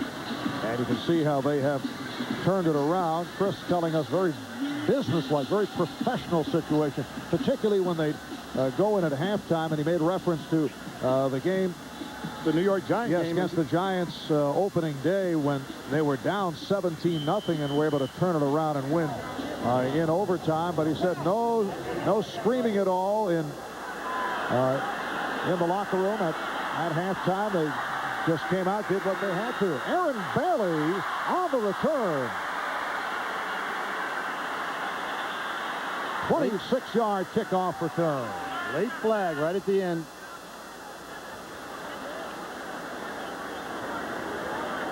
Well, I tell you, there's so many penalties on special teams. The reason is you got everybody in the open field. In the back, number 50 on the return. Half the distance to the goal. First down. It's Elijah Alexander. You got everybody in the open field, and you've got everybody trying to make a play, but because they're in the open field, there's a lot of room to maneuver, and as you go after somebody, you find yourself reaching for them, and the penalties occur. Hank Coleman's a special teams coach there for the Colts, and been around for a long time. One of the most likable guys in the business, and is one of those guys that knows everybody else, and everybody knows and likes him. I recall Hank Coleman when he took over the Arizona Cardinals as the interim coach several years back. It is a 1st and 10 at the 8-yard line. 4:19 to go in this first half. And a short pickup on the completion to Marvin Harrison, stopped by Thomas Smith. Marvin Harrison is playing with a injured left shoulder that has kept him away from fielding punts. #1 draft pick out of Syracuse. Playing with a donut on that shoulder. A donut is just a inflated pad that goes underneath the shoulder pad and just gives you a little extra cushion, a little extra protection from the direct blow on the shoulder pad. He is a speed guy, blazing speed. Marvin Harrison. It is a 2nd down and 5 at the 13-yard line. And it's dropped. Ken Dilger, the tight end, not able to hold on. And that's what's called a hot read. Chris Spielman, number 54, blitzed from the defensive left or the offensive right side. And as soon as he feels that blitz, Dilger has to look. The quarterback reads it correctly. You see Spielman go. Quarterback releases it quick, and really Ken Dilger looked, but just didn't hold on to it. Justin looking for good things to happen, needs them all to happen for him, and also needs to tuck that shirt in. Boy, they'll fine him big time for that. Sam always on the lookout. A 3rd and 5. And it is incomplete. Harrison tried to lean around Boris, and he could not extend. The ball should be thrown to the outside. That's one of those patterns that you're going to throw away from the technique of the defender. The defender was on the inside. The ball should be thrown to the outside. It's a timed throw, though. It looks like that this is a case of a quarterback not working a lot with the receiver. You see him throw the ball inside here. The ball should be coming out here. Here's where all the room is. And Harrison with a mild appeal to the official. Here's Gardocki punting for the 3rd time, and Burris is back. 3.5 remaining in the first half. The Bills 10 and the Colts 7. Burris and tackled as he crossed the 40-yard line. Taken down by Jason Belser. A 52-yard punt and an 8-yard return. Jason Belser is one of the 4 players on this team that have been able to start and been able to play in every ball game. They've been that injured on the Colts side of the ball, but you know that Lindy and Fonnie told us that this was one of those games where the character was going to have to show. They were going to find out if they could regain some of that fight and that scrap that they've had, and right now's the test, because early lead, fall behind, here they have to stop them again right before the half. The Bills do have 3 timeouts remaining. The Colts have already used 2, so they're down to 1. And again the reverse. Molds. You think they've seen something on the film that told them, hey, this club might be vulnerable for the reverse. That's the 3rd attempt, and as it turns out, it hasn't worked. Well, what you're looking for a lot of flow in order to run the reverse, but Jeff Parrott, who's back in that lineup for the first time, doesn't fall for it. You see him hold his ground. He is right up there, nowhere to go. All right, Holmes. And he is stopped at the 45-yard line by Bernard Whittington. You know, part of what they probably saw in film was the linebackers of the Colts playing at different spots, but with Jeff Parrott back healthy now, Quentin Coyote is back at right outside linebacker, Stephen Grant at left outside linebacker, and Harrod back in the middle. All right, Moles is to the right, early to the left at the near side. 3rd and 8. Collins taken down from behind, just looking to protect the football. Chased down by Tony Bennett. And for Bennett, that is his 5th sack of the season. Dedrick Mathis right there coming up, too. This is the kind of a play that the defense had to have. Give the ball back to the Colts from the Colts standpoint right before the half and give them a chance with that 2 minutes. Here's Bennett chasing from the backside, not giving up. You see that Dedrick Mathis coming in there to make sure there was no place to go either. Good job, actually, right at the end of holding on the ball because he didn't see Tony Bennett coming from behind. And the Colts with their 2nd sack of the game. 2 minutes remaining, first half. Remaining in this first half, and Buffalo by 3 over the Indianapolis Colts. We were talking last night with Marv Levy, and we got into a discussion about his days as a special teams coach back with the Washington Redskins of the 70s. There's Marv. One of the, actually probably the first special teams coach of all time. And he talked about this young quarterback who also happened to be the holder. He was the guy behind Sonny Jurgensen and Billy Kilmer, and there he is. Maybe the finest holder in the history of the National Football League. I'll tell you one thing about this guy. His number 79 is Ron McDowell. Right, okay. I'll tell you one thing about that number 18. He was, in the history of the league, the highest paid player per minute of playing time in the history of the National Football League. The record still stands. Yes, it does. Did you? I had a little something on somebody. Yes, I did. Get any game time action with that team with Jurgensen and Kilmer on the squad? Long enough to get hurt. Yeah. You were the 3rd string quarterback. I was the 3rd guy, Sonny Jurgensen and Billy Kilmer. All right, here is the punt by Moore. State line comes up for it and lets it bounce. And it took a good hop for the Colts. Whoa! Boomerang effect. About a 10-yard punt after that one ended up. It had to be at least 45 or 50 yards straight up, though. It was great for hang time. Well, that's Bruce DeHaven, the special teams coach of the Bills, who looks a bit puzzled by that hop. And it does go down officially, unfortunately, for Chris Moore as a 10-yard punt. He came into this game averaging 40.6. Last week, he averaged, his net was more than his gross, meaning that they actually lost yardage after they caught the ball. They only fielded one of them and lost 16 yards on the thing, but he has had a very strong year up until this afternoon. A minute 49 remaining, first half. And Paul Justin and the Colts take over, 1st and 10 at the 47-yard line. Out of the shotgun. And he threw it behind Bailey, and is hearing the reaction from the crowd. Davian Covington on the coverage. It'll be a 2nd and 10, but first let's check in with Greg Gumbel. All right, Marv, heavy rain in Baltimore doesn't seem to be bothering Vinny Testaverde. This is his 2nd touchdown pass of the day, 24 yards to Derek Alexander, his AFC leading 26th touchdown pass of the year. Baltimore 14-10 over Pittsburgh as they approach 2 minutes in the first half, Marv. Thank you, Greg. Well, Paul Justin, in his 2nd year out of Arizona State, making only his 2nd NFL start, having his difficulties in the 2nd quarter, able to complete to Falk, and he's taken down back at the line of scrimmage by Covington. So Justin is now 7 of 16. He began the game 5 of 7.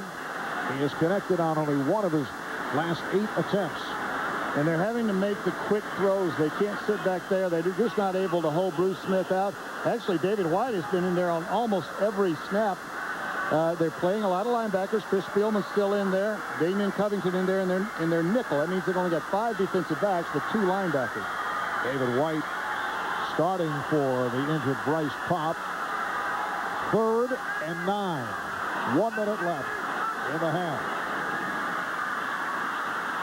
Justin took the long look, and it is almost picked off. Kurt Scholes, who has been on fire. He's had 4 interceptions the last 2 games. He had 2 last week against the Jets. The AFC Defensive Player of the Week this past week was looking for number 5 overall for the season. Look, coming from this side over here, they're just not able to hold Bruce Smith out. He is making contact on the quarterback on every throw. What that forces you to do, it forces you to throw 3- and 5-step drops. Timeout, Indianapolis. Injury in the last 2 minutes by Rule. Timeout, that is Indianapolis, and because of the injury, there's a charged timeout in the last 2 minutes of the half of the ball game right there. As you can see, when the ball was released, almost intercepted down the field, and that's what happens when you get quick pressure. The quarterback throws it without having a full look at what's down the field, and players come out of nowhere seemingly to intercept. Brian Stabline is the injured player. The Colts have already lost Lamont Warren, who was running well in the early going and then sprained an ankle, and he's out the rest of the way, and now they're taking a long look at wide receiver, punt return man Brian Stabline. Now, this would not be an injury that would be the result of players going at different speeds, but just kind of following up on what I was saying earlier. You know, the fine system, Gene Washington's in charge of that in the league office. If a player is unnecessarily rough, hitting a player, leading with the head, going after the quarterback, either high or low, a lot of fines. And you see players, as we watch games, we're seeing them play at different speeds. Players afraid of getting fined, therefore they let up. But they're letting up at different times. So you got one player still going full speed against another player that's already letting up. And actually, I think, creates injuries. Not every injury is a result of that, but some of them are. And it's really something that the league needs to look at, because more common sense has to come into the fine system.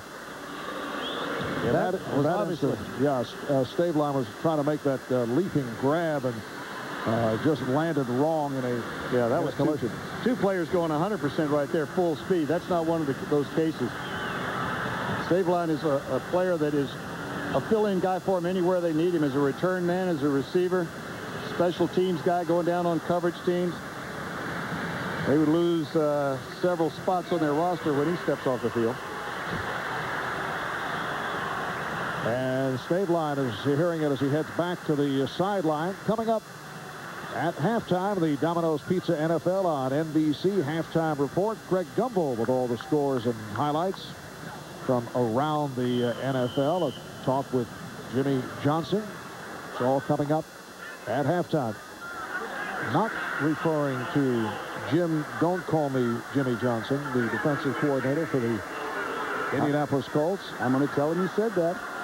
I told you not to do it. And Burris is back for the Gardocki punt. And it hops to the end zone, so they'll bring it out to the 20-yard line. It goes down as a 52-yard punt. And they'll bring it out to the 20-yard line. That was not what Gardocki was looking to do. He has put 20 inside the 20. That's a NFL high. And that is only his second touchback. 84 downfield on the kick. Penalties declined. First down.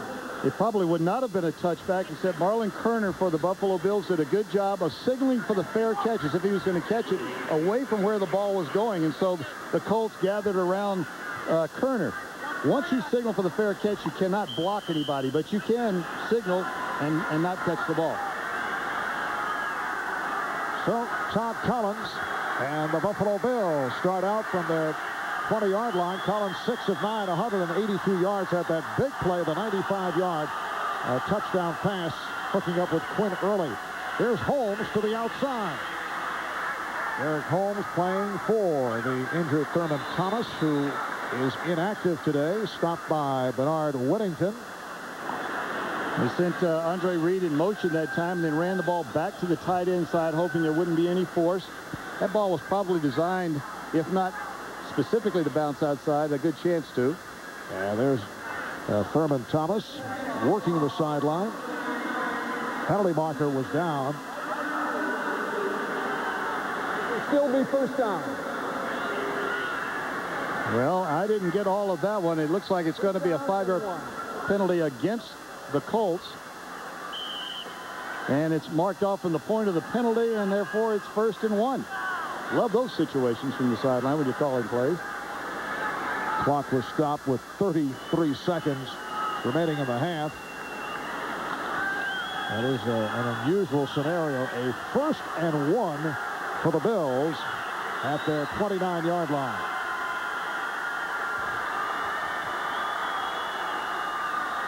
Play fake to Holmes. And again, Collins goes deep too early.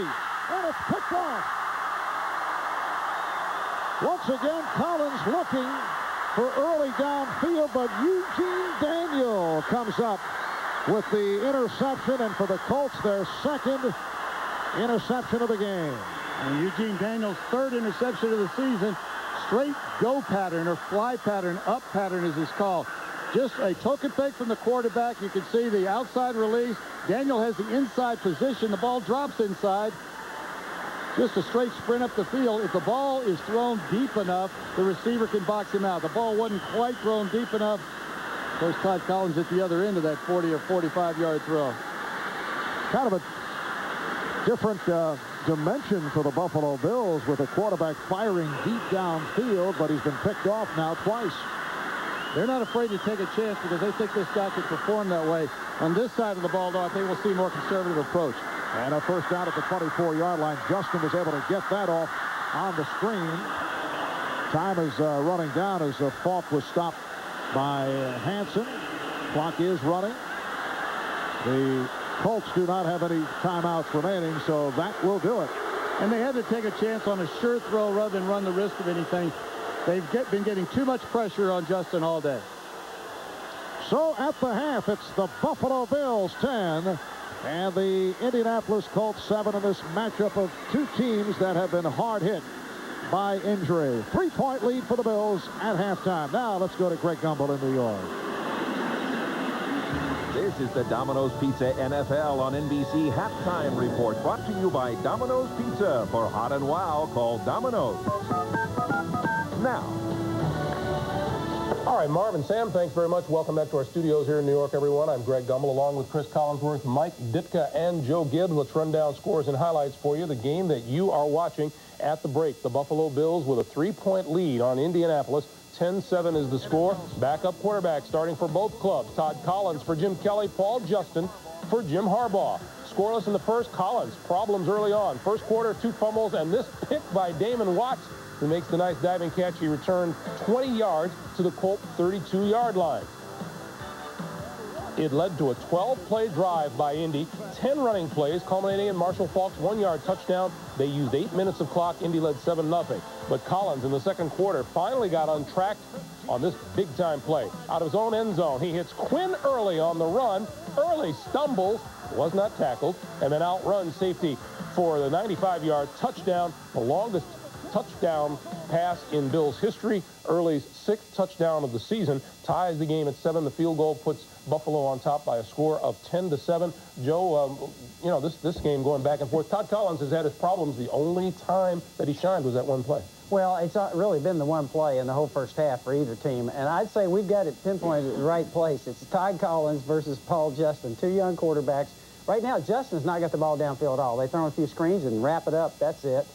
Justin has completed only 8 passes, 5 to Falk. And a look at the Coors Light halftime statistics to see the 222 total yards for Buffalo, but that has been accomplished for the most part off those big plays. A 47-yarder with the rookie Moles and the 95-yard touchdown that we saw a moment ago. And the Colts have had the ball nearly 19 minutes in the first half.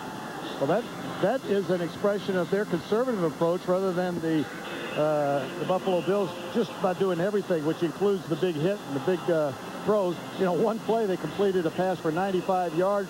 The Colts had 103 the entire first half. That is Aaron Bailey back waiting for the kick from Steve Christie. Bailey takes it at the 1.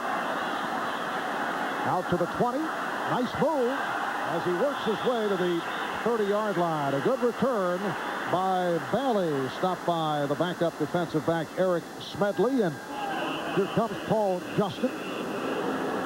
So Collins 6 of 10. 182 yards. Picked off twice, threw the 1 touchdown. And Justin 8 of 18. Only 59 yards. 21 of those yards to the wide receivers, none to the tight end. Every other throw has gone to Marshall Faulk. That's 5 completions. Harrison is flanked to the right. Dawkins in the slot to the right as the Colts start out from their 31-yard line. Third quarter getting underway, and Faulk is hit down behind the line. Phil Hansen with a burst. You know, when you have a player injured early in the ball game and then you see him come back playing as well as Phil Hansen has, you breathe that sigh of relief on the other side of the ball, Marv Levy and his staff. This is a game between two injured football teams, two beat-up football teams, and what you're seeing are backup players having to come in and play and perform, and the few starters that are left have to play exceptionally well, and they've done it. It is a loss of 4, and Marshall Faulk back to having his problems. We saw the acceleration early, running well in the first quarter. Now, off the fake, a pretty pass with the backup tight end, Marcus Pollard, able to make the catch in front of Matt Stevens. That's good for 19 and a first down. It was a good throw into tight coverage, but what is really pretty is you see Marcus Pollard look the ball all the way in. Token fake. All you're doing there is you've been running the ball a lot. Fake the run, throw the ball. Now watch Pollard right at the end. See his eyes looking right down at that ball. Actually, now that I look at it, I think he was looking at the sudden impact that was about to hit it, but he looked the ball all the way in, pulled it in there tight, and held on. Sam giving the guy credit and then taking it back. Yanking it right out from under him. And a first down at the 45-yard line. A bullet thrown by Justin, but it was off the mark. Intended for Faulk, who was covered again by the rookie Matt Stevens. And this is what you see with a quarterback who hasn't been in there with the first unit all the time. When you see patterns that are down the field and they're turn-in patterns or stop patterns, hook patterns, the receiver has to slide to the open area. See Faulk move to the inside. The ball's coming out in here. That's just a matter of time. Just have to throw a lot of passes to feel the receiver feel the quarterback. Paul Justin last week came on for the injured Jim Harbaugh. Did a good job, 11 of 22, 128 yards. This is only his second start in the NFL. 2nd and 10. Now Justin to the sideline. Nice swing move by Faulk, and he's just shy of the first down. The free safety, Kurt Scholes, on the stop. And Bruce Smith again in there.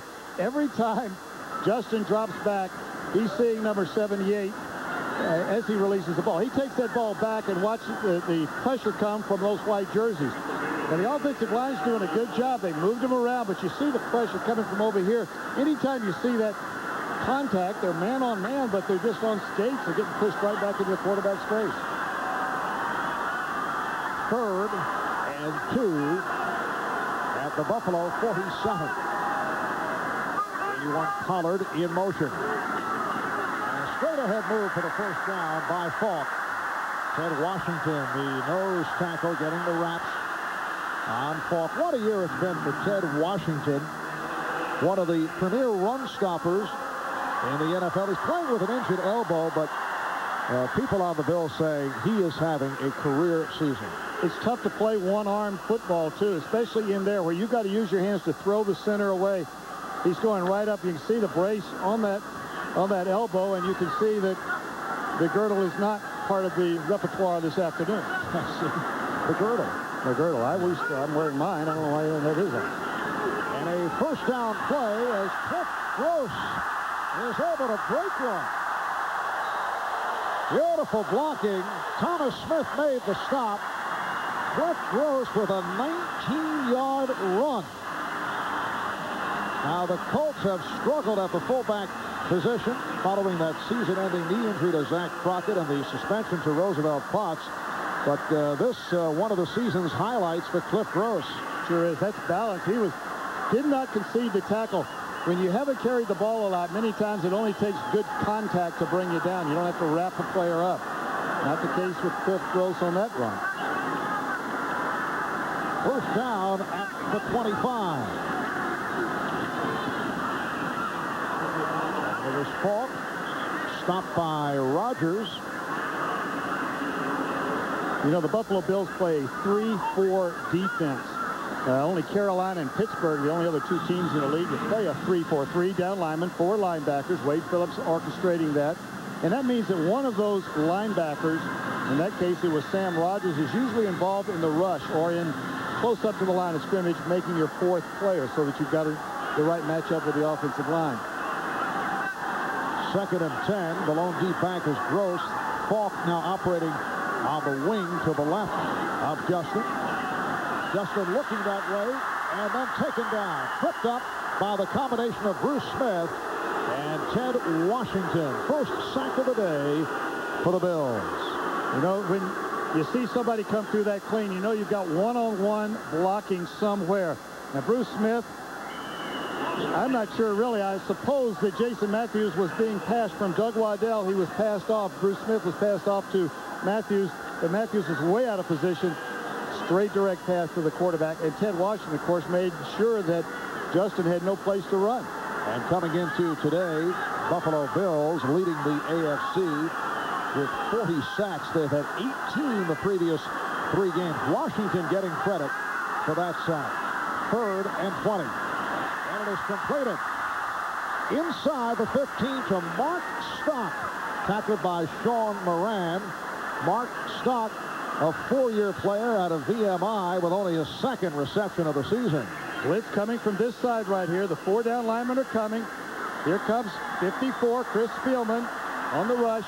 They're bringing 5 players. Now, they're 5 offensive linemen, so 5 on 5 you should match up. But as soon as 2 offensive linemen double one other guy, you're 1 short. The quarterback has to throw quick. Now here is Blanchard with a 41-yard attempt on a 4th and 9 situation, and Blanchard had it blocked. Someone got a piece of it. Blanchard, who earlier missed from 33, now not able to hit from 41. Blanchard has had such a great year. Today, a disaster. Chris Moore on the other side of the ball has had such a great year. Punting the ball, a disaster for him. Special teams, rough inside the dome today. Now, it looked like someone got a piece of it. We'll get another look right here. Yes, it was tipped.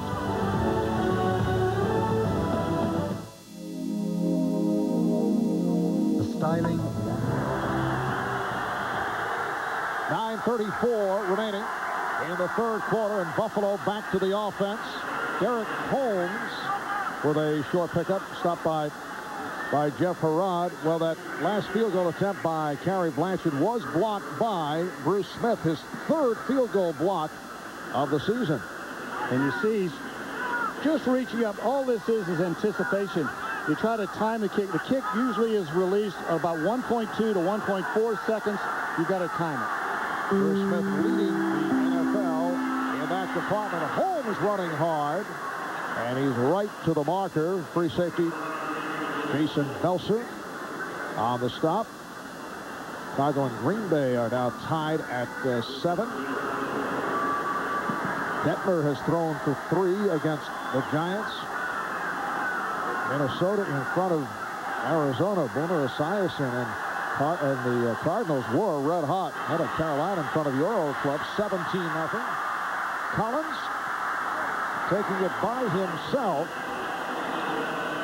and has a first down run out by Eugene Daniels. And right at the end, you saw Eugene Daniel let up just a little bit, and the quarterback runs 1 foot beyond the first down marker. A year ago, 2 or 3 years ago, there would have been full contact on the sideline, but not anymore. You know, it's good. I mean, I'm glad that they're protecting the quarterback. All I'm saying, it needs to be really refined so that some of the injuries that may occur from different speeds being played on the field are eliminated. First down at the Indianapolis 47-yard line. And we have flags thrown. Looked like Quinn Early was trying to get into position. Full start, number 74, offense, 5-yard penalty, first down. And it was the right tackle, Glenn Parker, called on that false start. The tackles are the farthest offensive linemen from the quarterback. There's not a noise problem in the dome right now, but the tackles are usually the ones that are going to jump because the defensive ends will line up real wide. Their eyes are totally away from the ball. They don't see the ball move out of the corner of their eye like a guard does. 1st and 15, the Bills at their 48-yard line. Holmes. It is a capacity crowd, better than 60,000 here in Indianapolis. Chris Spielman, who is certainly a throwback. I guess that would be the proper tag on Chris. He says dome stadiums are actually a communist plot. Oh, I agree with him. I mean, what's your point? Obviously it is. Just passing along information, Sam. As Stephen Grant is down for the Colts on the field out there. Last night we were talking to him. He came in to get and there was a bottle of bottled water there with a cap on it. The can opener was right beside the bottle, but instead he just reached in, opened it with his teeth, and sat down beside us. I immediately got myself quiet waiting for your first question. Did you see a problem with that, Sam? I had to quit doing that years ago. Yes, timeout called. 7:39 left, 3rd quarter. Mars Help back to the sideline, so another injury. Here's another end around. Molds. And he is turned back. They'll keep driving at it. That's the 4th reverse play attempted by the Buffalo Bills. That one's a very complicated reverse, too. It's a tough ball handling because you see Derek Holmes is going to run off the right side right here. The quarterback has to make the fake and then hand underneath. There's a lot of get out of the way involved in that one. Surprising, really, that they have that much confidence in Collins already, but they do. 3rd and 5. Play being changed at the line by Collins.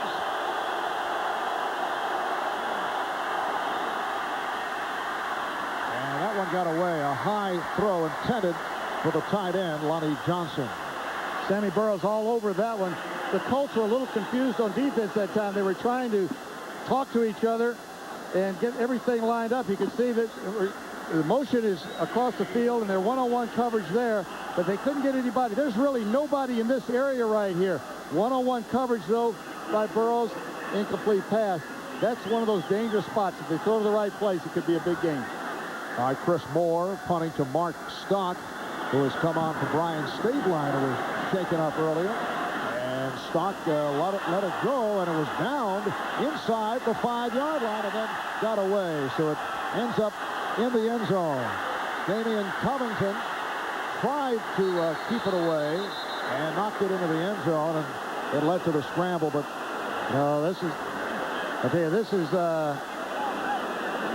once the ball is touched by the Buffalo Bills, it's a free ball for the Colts. He could have carried the ball 50 yards, fumbled it, and they would have got the ball back where it was first touched. The receiver gained possession in the end zone. Never got the ball out. It's a touchback. It's a free call. Anytime that ball is touched by the cover team and they don't down it, freeze the ball, it's anybody's chance. So they will bring it out to the 20, and we'll take a break. It's that time of year again. Time to get your car in shape for the holidays.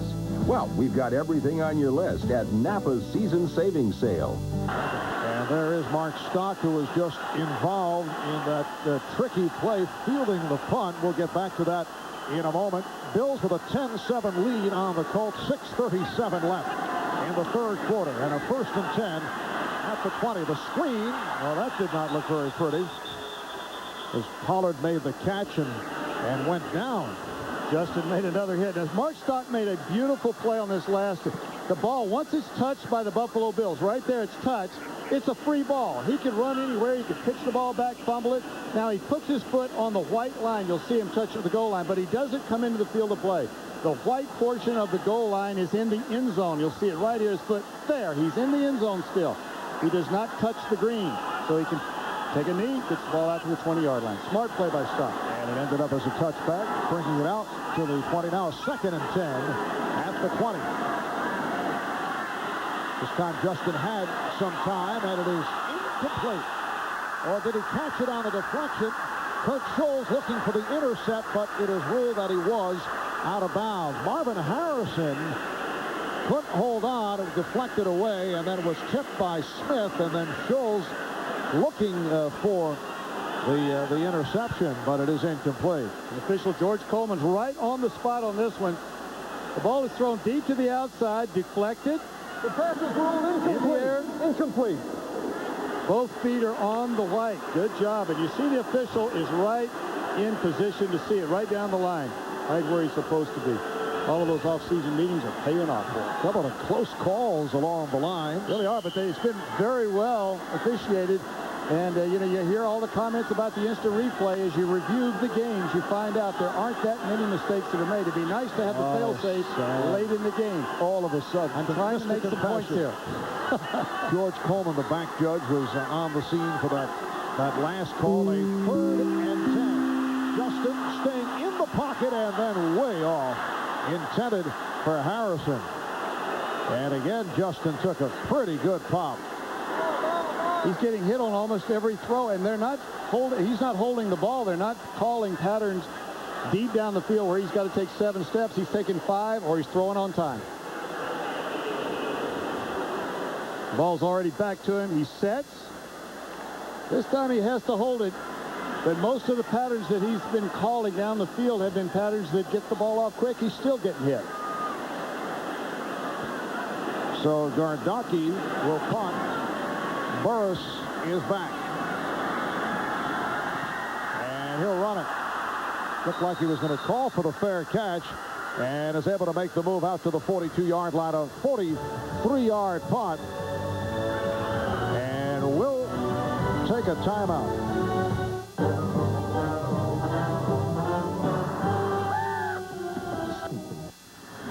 Well, that is the knee of Stephen Grant. It is called a sprained knee, suffered moments ago, and he is out the rest of the way. Yet another injury suffered by the Colts. We're also told Quentin Coriat suffered a chest injury, and he is a question mark.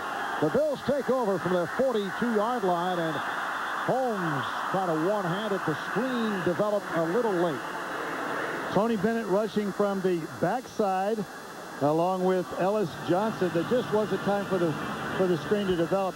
Screen is a time play between the offensive line, the quarterback, and the receiver, the running back. And if anybody's out of sync, it doesn't look very good, as you see right there. 2nd and 10 at the 42. Trev Albert's playing for the injured Stephen Grant. Holmes with a change of direction, able to bowl his way across the 45-yard line. Well, next Saturday at 2 o'clock Eastern, college basketball returns to NBC as we bring you the John Wooden Classic. We will join game 1 in progress, the Arizona Wildcats going up against Keith Van Horn. That is Keith, Sam. And the 4th-ranked Utah Utes. Then in game 2, Louisville and LSU. The John Wooden Classic next Saturday here on NBC. 5.5 to go. In the 3rd quarter, off the pitch, Holmes with a delay, and then try to make the cut, and is taken down. Hit hard, well short of the first down. Richard Dent and Sammy Burroughs combining to make the stop, and the Bills forced to punt. Richard Dent is in there on passing downs. It was 3rd and long. That's an old play that the Pittsburgh Steelers really made famous when Chuck Noll was the coach there. It's straight, looks like a passing formation for all the world, but the motion man or one of the flankers cracks back above the waist, can't hit above the waist, and you shovel the ball out for a quick sweep. But Richard Dent was all over that along with Sam Burroughs. And that's Mark Stock awaiting the punt from Chris Moore. Fair catch. No, it looks like, in fact, everybody froze. There was no indication. And then Stock able to run it across the 20-yard line. Picked up 3 off the 37-yard punt. The tackle made by Ethan Albright. 30 Central from director Steven Spielberg. Jurassic Park tonight after Third Rock right here on NBC. 4.5 to go in the 3rd quarter. The Colts are trailing the Bills 10-7. Here's Falk finding some running room and able to make his way across the 35-yard line. A powerful run by Falk, who ran into the strong safety Matt Stevens and then went down, but he collected 15 on the play. Going into that play, he was averaging 1.8 yards per carry all the way to safety. Now watch him lower his shoulders right in there and falls for another 2.5 yards after the contact. This is a guy that's ignoring whatever pain he's going through with the toe, and believe me, you're not playing without some Indian. 2.5 up from 1.8, so he's gaining. A first down at the 37-yard line. Off the fake to Falk.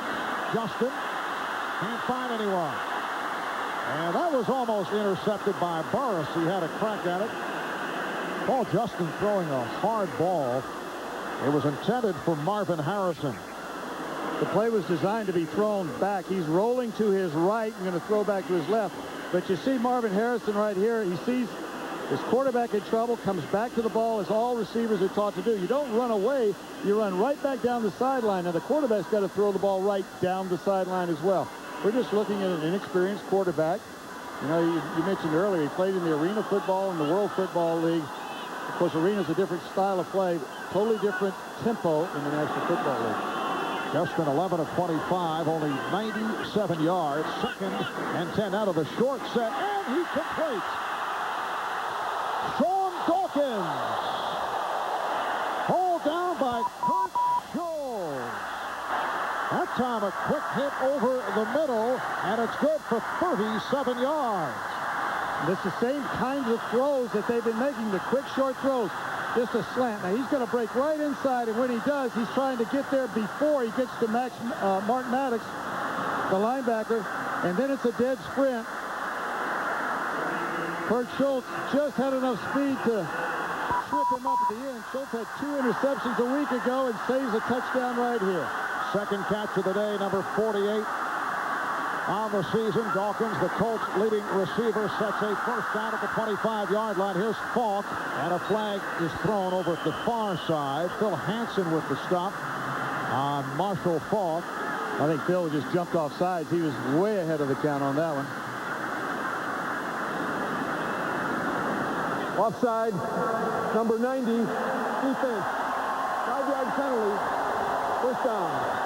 He had an inside slant by design, and when you know you're going to slant inside, you try to get the jump on the snap count so that you can beat the inside portion of the blocking scheme. He does get down inside. You see Tony Manders trying to make the contact right there, but got to stay on your side of the ball until it comes up to the quarterback. 1st and 5 at the 20. The Indianapolis Colts in danger of playoff elimination, coming in at 6 and 6. Falk just short of the first down. Washington made the tackle. The only team that the Colts have beaten this season with a winning record, the Dallas Cowboys, that was back in week 3, and they did it in Dallas. Remember, the Colts got off to a 4-0 start, but they have dropped 6 of their last 8. This a Indianapolis team that went 9-7 last year, and then in the playoffs pulled off the surprise, beat San Diego in the wild card, knocked off Kansas City, then lost to Pittsburgh in a heartbreaker in the AFC Championship game. A lot of hopes for this season, but injuries have really wrecked this team. Marshall Falk picking up the first down, covered up by Chris Spielman. You know, this is a team that, as you look at the whole season, one disappointing loss like that really turned the tide for them, a string of losses. And in this particular ball game, they started out fast, missed the field goal, and they really haven't recovered from it until this drive right here, led by Marshall Falk. The one consistency has not continued on here today for the Colts, and that the kicking of Terry Blanchard. He's had a big year until today. Missed 2, one was blocked. There's Falk, and he's hit back behind the line. It's a loss of 2 or 3 on the play. David White up to make the stop. David White, in his 3rd year out of Nebraska, he's been primarily a special teams player. Came up last year with a key interception against Dan Marino in the playoffs, and White today playing for the injured Bryce Popp. You know, I think a guy like David White has really helped when a guy like Chris Spielman comes into the locker room and the meeting room and on that playing field out there. Everything picks up, and a guy that's been a good player becomes a better player. 2nd and 13. We're under a minute left in the 3rd quarter.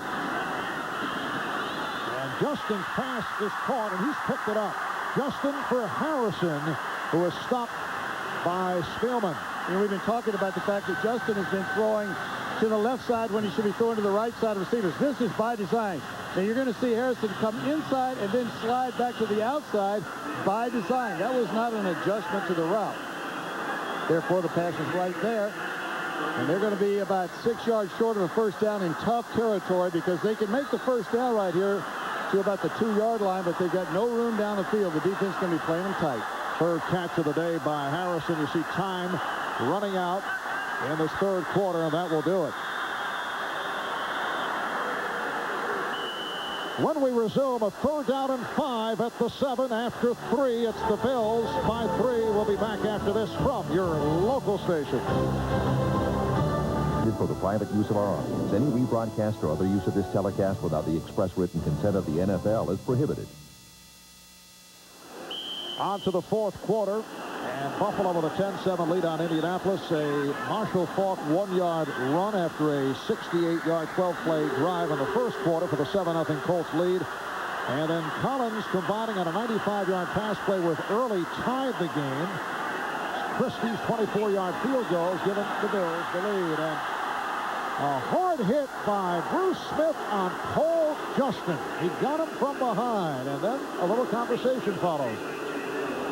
Doug Weidel in the left side of that line. Jason Matthews just unable to hold him out. Anytime you see a tackle's shoulders turn like that, number 67, Jason Matthews, playing the left side for only the second week. But when his shoulders start to turn, he's in trouble. He's beat. Bruce Smith was telling us last night, Sam, he considers this overall the best season of his career. He feels, aside from his stats, and he has come up with the plays in critical situations, and we just saw that. Now here is Blanchard from 25 yards to tie it, and he does. He missed his first 2, although one was blocked by Smith. And as you can see, not a happy guy, but he's tied the game at 10. Downtown Indianapolis, we're indoors at the Dome. The game is tied at 10. And the kick returned by Russell Copeland. Flag is thrown behind the play as Copeland reaches out to the 22-yard line. But a penalty marker is down. Steve Morrison on the stop. And the call against Buffalo. And the call is going to be made around the 15-yard line. Number 91 on the return. Half the distance to the goal, first down. That's a 7.5-yard penalty. That puts him well back inside the 10. And, you know, Marv Levy concerned about this, but Lindy and Fonnie told us that this is going to be one of those character checks where they found out if they could just hang together and stay in a game like this. You see Sean Price reaches in there and hooks him. Sean played for me in Tampa Bay. Never did that under my direction. Drawn in his 4th year out of Pacific. It is Todd Collins. And the Buffalo Bills starting from deep in the territory, and Derek Holmes runs them out of some trouble, stopped by Steve Martin. Collins only 0 for 2 in the third quarter. Had a 6 for 10, 182-yard first half, including that 95-yard touchdown pass to Quinn Early, the longest pass play in the history of the Bills. The previous long, Jack Kemp to Glenn Bass back in 1964. It's been a rough year for Jack Kemp. You mean losing the record like that? Yes. Nice spin by Holmes, and he has the first down. You wonder, would he be more upset about having that record eclipsed or the political loss? I am a supporter of Jack Kemp, so just don't start, okay? Just an innocent statement. He's a tremendous guy, very good friend, and he speaks highly of you, too, by the way. Off the left side, Holmes spinning. You know, this is the time when the running game should come into play. Take the pressure off the quarterback trying to get back in and just try to drive it right down the throats of the Colts right now if you're a Bill. And a 1st and 10 at the 24-yard line, and Holmes is stopped back behind the line. Stopped by Steve Martin. It has been a quiet afternoon for Andre Reed, and looks like obviously he is hurting, holding the wrist. Reed has not caught a pass. He has had a terrific bounce-back season, leading the Bills in receptions with 53. Second and 10. 2 minutes in. Fourth quarter. Collins in trouble and taken down inside the 10. Bernard Whittington for the second sack of the season, and for the Colts, their third of the game. Steve Martin involved in that one. Bernard Whittington finishing it off. As the quarterback sets up, he has to pull the ball back, and when he tries to escape, Whittington is right there. This is a defense that has not let up all afternoon. They have just kept coming up to the quarterback, keeping the Colts in this ball game. Bernard Whittington, in his third season out of Indiana. Dangerous spot here for the Bills now. Third and forever, backed up. Don't want to make a mistake. Time ran out on them. They just had to call timeout to talk this one over. Third and 25 coming up. 12:24 to go in the fourth. Timeout a moment ago. Todd Collins looking a bit shaky as he walked to the sideline, and now set to go. Third and 25. Holmes well short of the first down, and so the punting unit will check in. Eugene Daniel made the stop. Safe play. Just wanted to give themselves a little bit more room. Don't run the risk of a turnover down here. The crowd's back into it. You can see that the defense is feeling it. That'll spread right over to the offense. So Chris Moore back at his goal line will punt to Mark Stock, who has taken over the punting duties due to the injury suffered by Brian Staveline, and Marvin Harrison still bothered by the shoulder problem. So it will be Stock, a fourth-year player out of VMI. He faked the fair catch a moment ago, fooled everybody. This time he has to backpedal. Beautiful punt. Muffed it, and then able to recover and pull away and run out across the 35-yard line. Tony Klein able to get him out of bounds, and a 57-yard punt. 6-yard return. They are a new breed of individual investor, and their numbers are growing. They know the power of it. has been a rough game physically for both teams. And Paul Justin and the Colts start out from the 35-yard line. Marshall Faulk got a quick hit and picked up a couple. The game is tied at 10 with 3 minutes gone by in the fourth quarter. Coming up next on most of these NBC stations, game 2 of our NFL doubleheader. Most of you will see Dan Marino and the Miami Dolphins go up against the Oakland Raiders. Others will see John Elway and the Broncos take on the Seahawks, or the Oilers and the Jets. That's next right here on NBC.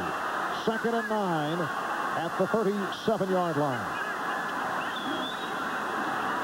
And Justin able to peg it and completes to the tight end Pollard, but he was immediately hit by the free safety Kurt Scholes, who's piling up big tackle numbers. That his 7th of the day, coming off a terrific afternoon last week. 2 interceptions, 3 deflected passes, 10 tackles against the Jets.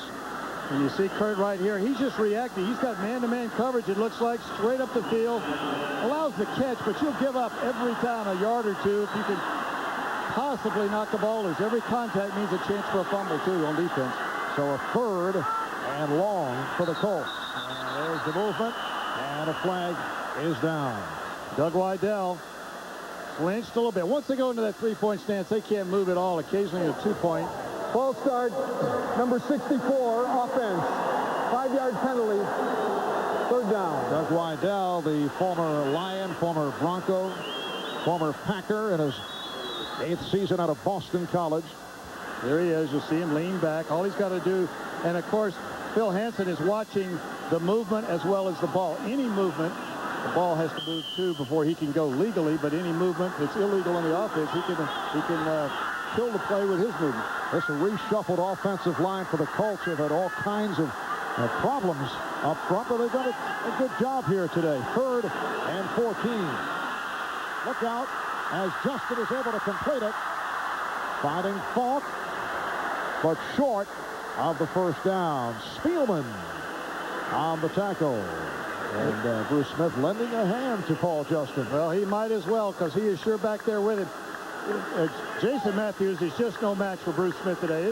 That's a no contest right there. 1-on-1 block. There are lots of ways you can help. You bring a back over there to what's called chip. Another guy that's just on that side to help the tackle. But they're going to have to help Jason Matthews because he cannot handle, as this game winds down, he won't be able to handle Bruce Smith in the pass rush. Gardocki punting from the 25. Burris. And hit immediately. Mark Stock, I tell you, is playing both sides of the ball. Not only is he making smart plays out of the end zone after a punt, taking a fair catch, but timing up that hit, no gain. Here you see Mark Stock being held a little bit there, but continuing his progress.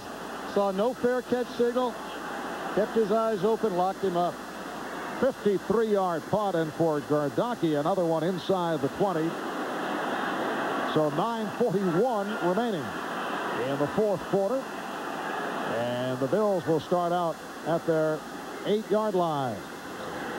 Looks like Marcus Pollard is hurt. A reminder, NBC tonight starts with an all-new Dateline, followed by NBC's comedy hit Third Rock from the Sun. And then at a special time, 8:30, 7:30 Central, Jurassic Park. One of the biggest movie hits of all time from director Steven Spielberg. That's Jurassic Park tonight after Third Rock right here on NBC. And here's where the special teams comes into play in the game. Field position. Gardocki's kick. A good play by Stock. And the Bills have to start on their own 8-yard line with this crowd in their ear. And it is Holmes able to bring out across the 13-yard line. Let's check in right here with Greg Gumbel. He has this update. All right, Marvin, Jacksonville, a chance to look at one of the game's more exciting players, Mark Brunell. Down 20-19 to Cincy. Here come the Jaguars. Brunell rolls this way, eludes the rush, lofts it 48 yards for Keenan McCardle, stays in bounds, gets into the end zone. The 2-point conversion makes it a 27-20 Jacksonville lead on the Bengals, Marv. All right, Greg, and the Buffalo Bills in their hurry up run another play for Derek Holmes. Picked up 3. It'll be a 3rd down and 1 at the 17-yard line. The Bills with only 3 first downs in the second half. You know, the Colts stopping the run was a big question mark coming into this ball game. We talked last night to Kent Hull, who was talking about Tony Saragusa, that he just somehow found a way to fall in the hole. He was always there against the run. Saragusa's job has been to try to talk to Steve Martin and fill him in on not only the tips that the offense gives you, because the split of the line, sometimes the calls they make, all of those kind of things will help you fall into the hole Saragusa was falling into. Steve Martin has done an exceptional job today. Well, the Bills did pick up a first down on that run by Holmes. A first down at the 18-yard line. There's Holmes with a short pickup. Adric Mathis on the stop. Derek Holmes playing for the injured Thurman Thomas, who is out with that lower leg problem. Holmes started 2 games last year as a rookie. Did have some costly fumbles, despite the fact that he picked up better than 1,700 total yards and was not as effective in his 2 games as a full-time player. Was better coming in as a spot guy. 2nd down and 8. And Holmes, with a change of direction, cannot get going. So Holmes, 84 yards on the ground on 23 carries. That time ran into Bennett and Harrod. You could feel the impact of Jeff Harrod. Now he's returning to the lineup today for the first time. Got that big brace on his left arm. Same kind of injury that Ted Washington has for the Bills. but he's helping everybody else up their play. It is a 3rd and 9.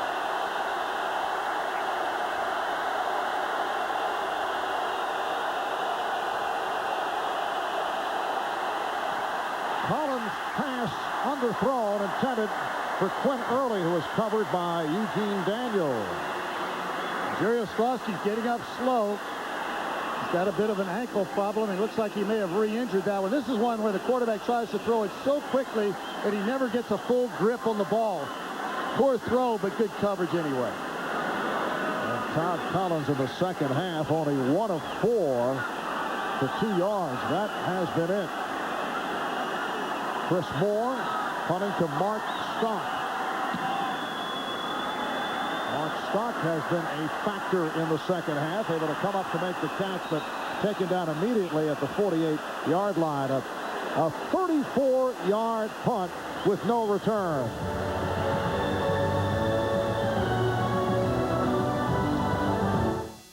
The ankle, playing on a bad ankle last week, and obviously hurting over at the sideline, the starting right guard and backup center for the Buffalo Bills.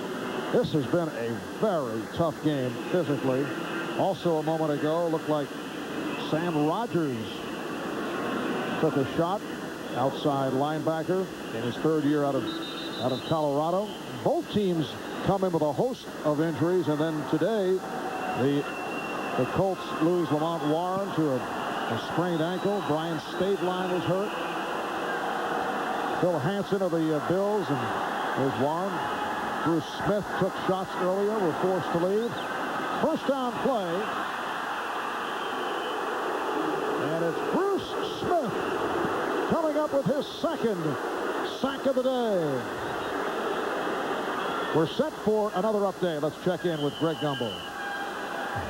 All right, Marvin, this is nothing but good news for Buffalo fans. At Baltimore, Vinny Testaverde, his 3rd touchdown pass of the afternoon. Eric Green gets his first TD as a Raven, and this comes against his former mates. Baltimore, 31-17 over Pittsburgh, 7:40 to play in regulation, Marv. All right, thank you, Greg. Bruce Smith coming up with that sack. 2 for the day, 13.5 for the season, a loss of 7, 2nd and 17. The draw play, and it does not work. Cliff Gross stopped by Gabe Northern. Northern, the 2nd-round draft pick, the exciting rookie out of LSU. He's a good one, but I tell you what, they've got to solve the problem of Bruce Smith. They've moved Kip Vickers over to left tackle and taken Jason Matthews out. Vickers didn't have any more luck on the first play, but then they ran the draw. You've got to run the draw, the quick trap, and you've got to help the left tackle. Nobody's going to block Bruce Smith today. He's having one of those days where nobody can touch it. 3rd and 17. Coming up on 6 minutes remaining in the 4th quarter. Justin with the long look. It is tipped and incomplete. Looked like Chris Spielman got a piece of it. Pass intended for Mark Stock. That time they left the running back in there to help on Bruce Smith so they could throw the ball down the field. See Smith right here. He's going to come back inside, though. Watch the running back. He's going to jump back in here to try to help out. That's the only way they're going to have time to throw the ball down the field. The other thing I think is happening here is that Paul Justin, an inexperienced player, is probably going on the same count too much, and Smith seems to be timing it up because he is really coming off the ball. And for the moment, Bruce Smith leading the NFL with 13.5 sacks. Flags are thrown. Alfred Williams of Denver coming in the leader with 13. They play later on against Seattle. So another superb day for Bruce Smith.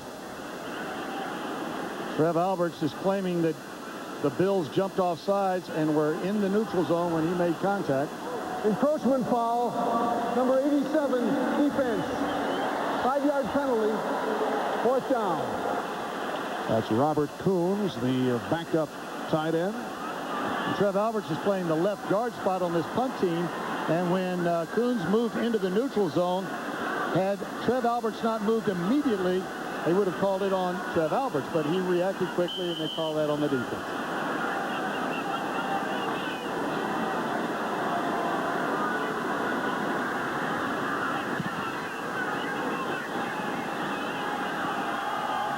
first with the fair catch. 43-yard punt. 5:49 remaining in this fourth quarter, and again a flag is down. It looked like Trev Alberts was tackled in the open field. Now, if that happened before the ball, well, obviously couldn't have happened before the ball was punted. Holding number 87, receiving team during the return, half the distance to the goal, first down. It's during the return or after the punt. Therefore, the ball is going to change possession, and it is Coons again. 2 penalties in a row for him, and he ought to be upset. Marv Levy's upset with him, I can tell you that. You see him right here making the takedown. A little bit tangled up in there. He may have claimed it wasn't, that he was an innocent bystander to that one. Well, it puts it back to the 6-yard line. Buffalo Bills not able to get anything going in the second half. The game is tied at 10. Buffalo can clinch a playoff spot if they can win today, and later on Houston and Miami lose, or a tie would do it.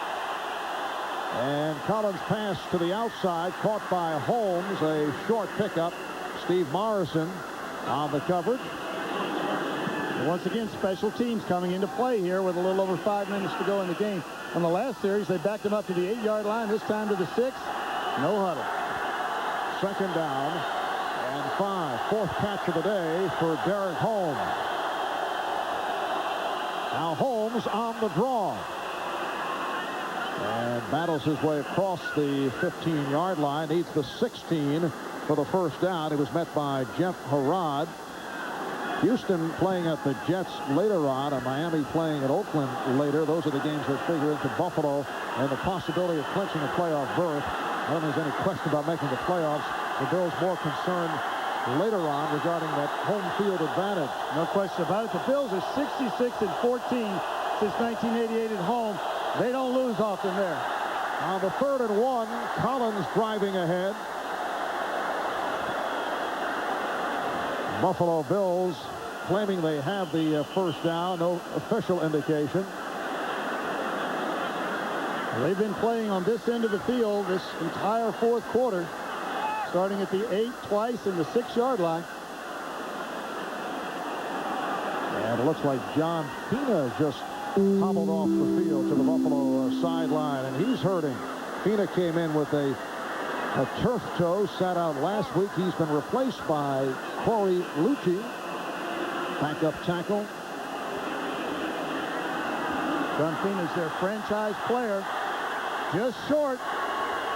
Backed up. I don't think they can afford to go for it. They're going to have to punt that ball out of there. This would cost them the ball game if they didn't make it. And the crowd responds with the Bills punting unit checking in. Chris Moore back inside the 5-yard line. But from the standpoint of the Colts, what a game effort for them. They were not supposed to be in this game like this today. 7th punt for Moore. Stuck is back, waiting at the 40. And it's a good one. Getting the hang time and the fair catch by Stuck. 49-yard punt. So we're down to 4.5 remaining. In this fourth quarter, the game tied at 10. A look at the upcoming schedule for the Buffalo Bills. 2 more on the road at Seattle, then at Miami, and they'll finish up at home against Kansas City. That is the remaining schedule. And for the Indianapolis Colts, they have a Thursday night game here against the Eagles, making it a very difficult week. They finish at Kansas City and at Cincinnati. So that's a tough schedule for the Colts. Really for both of them. You know, the Bills have 3 of their last 4 games on the road, which means they play a lot at home early. Gives them a fast start in the season. The Indianapolis Colts from their 37-yard line, and Falk tried to make the turn, but could not. He's taken down for a loss. Spielman involved, along with White. Let's check in again with Greg Gumbel. Marv, will it ever end for the New York Jets? Neil O'Donnell out since the 6th of October with a separated shoulder, due to start today. Pulled a right calf muscle in pregame warm-ups. He is out for today. Frank Reich will start against the Houston Oilers. Marv? Thank you, Greg. I tell you, when players are getting hurt in the pregame warm-ups, you know there are major problems. Well, we know that about the Jets. We know that about that team for sure right now, but that is, you hate to see that one. 2nd down and 12, and again it's Falk who has had another very rough afternoon. 21 carries, only 47 yards for Marshall Falk, who looked so sharp. Right at the start, he had a couple of bursts, able to accelerate, did it as a receiver on the ground, and that was it. In the first quarter, he was getting the job done, and then I don't know if it's adjustments or just one of those things where perhaps he is bothered by the injury once again. Well, you know what? I think it's Bruce Smith. They can't run to the left. They can't get any protection over there, so the defense knows where they're going to run. That's where they stop. That's where they're stopping Marshall Falk. 3rd and 9, and Justin's pass caught by Falk. And Falk able to slash his way for the first down. Spielman on the tackle. Now, for this drive to be successful, the Colts have to keep changing up their attack. They've got to run the ball a little bit, but they've got to be able to throw the ball quick, throw the screens, the quick traps, or the draws to counter Bruce Smith. Bruce Smith is the big obstacle right now. All these other good complements to that defense that the Bills are putting on the field are having it easy because everybody on the Colts side of the ball is trying to stay away from Smith. Watch Vickers. He goes down to try to cut him. You can't cut Bruce Smith. Forget it. It will not happen. For Falk, his 8th catch, 8 receptions, 65 yards, and a first down for the Colts. Gross stopped by Smith, and Cliff Gross is hearing the boos from the crowd. I think I just mentioned you can't run to the left because of Bruce Smith. They ran to the left and lost a yard because of Bruce Smith. He is a dominating player. That's not any knock on the Colts. You just got a superior football player, and Vickers, Matthews earlier, have not been able to handle him, and Gross isn't going to handle him one-on-one with the ball under his arm either. Well, 2 minutes to go in the 4th quarter, so we get the warning. The game tied at 10. We'll be back in a moment. And the little dragon looked up to the moon. Was head coach Lindy Infante, his 3rd tenure as a head coach in the pros, took over the Colts from Ted Marchibroda. He was offensive coordinator last season here. One-time head coach at Green Bay, won Coach of the Year honors back in 1989. Also a head coach in the USFL at Jacksonville in the mid-'80s. And as I mentioned earlier, he was an 11th round draft pick of the Buffalo Bills in the old AFL back in 1963. 2nd and 9 at midfield. 2 minutes left in the 4th quarter, and the Bills and the Colts are tied at 10. Off the fake. Justin throwing deep. A rare deep throw, and it is incomplete, intended for Harrison. It looked like Harrison stopped on the play. He was a good 30 yards down the field, and he geared down. Sometimes a receiver all the way across the field like that will look back, and he can't find the quarterback, and he just, human nature kicks in, I guess. You gear down and watch him. He gets the outside release. He's running against Jeff Burris straight up the field. See him kind of gear down as he looked back. The ball is thrown pretty well. The ball lands about where it should land. Couldn't get there because of the slowed-up pattern that he ran. And the numbers on Paul Justin, 16 of 34, 162 yards. In his 2nd NFL start, playing for the injured Jim Harbaugh. Justin able to complete, but looks to be short of the first down. Aaron Bailey made the spin, but could not pick up the additional yardage against the combination of Ken Irvin and Marlon Turner. And it is spotted a couple of yards short of a first down. Well, the offensive line did a great job on this one, especially the left side that's been having so much trouble. They're going to punt the football right here. Inside 2 minutes, in plus territory. If you don't make it, you could be giving the game away. Some boos from the crowd. It's a 4th and about 2. And Gardocki comes on for the 8th time. Now, Lindy Infante was telling us yesterday he does have Jim Harbaugh as the 3rd quarterback, the emergency quarterback. He said it would take some unusual circumstance. Oh! It was knocked down by Mark Stock. able to down it at about the 5, a 40-yard punt, and this guy has made a difference. I'm going to nominate him for Special Teams Player of the Week, Whoa. at least, maybe for a lifetime. This is an unbelievable afternoon for one football player. He sees everything coming. The fair catch was called to try to decoy this. Almost overplays it. Just make sure it doesn't get in the end zone. You know, one of the dangers, if he goes into the end zone and comes back out, or if he catches the ball and falls into the end zone, it would be a touchback. He did a great job of making sure that ball stayed well outside. Big afternoon for Mark Stock. So the Buffalo Bills with 58 seconds remaining. Now, this is 4 times now they have been inside the 8-yard line in the fourth quarter. Starting from the 6 with Todd Collins, who has not been able to get anything going in the second half. To the ground, Holmes moves out to the 10-yard line. Collins in the second half, just 2 of 5 for 6 yards. And that's been it. Timeout called with 50 seconds remaining in the fourth. Indianapolis, 30 seconds. So the Colts call for time. Coming up next on most of these NBC stations, game 2 of our twin bill. Most of you will see the Dolphins and the Raiders.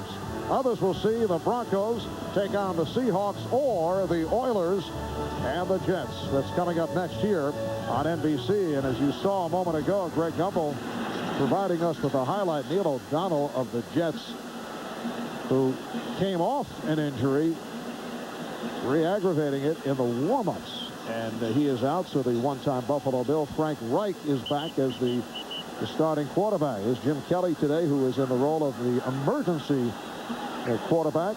Alex Van Pelt is number 2. And we mentioned a moment ago, Jim Harbaugh is the emergency quarterback for the Indianapolis Colts. And by rule now, if Harbaugh were to come in and things not go right, they could make a change and put the other quarterback back in there, or put another quarterback back in. 2nd and 6 from the 10-yard line. And Derek Holmes is stopped at the line by Tony McCoy. Immediately, the Colts call timeout. They have the field position right now with only 44 seconds left. They're playing the percentage that if the first down is not made, they're going to have field position, a couple of quick passes, and they have a field goal try at the end.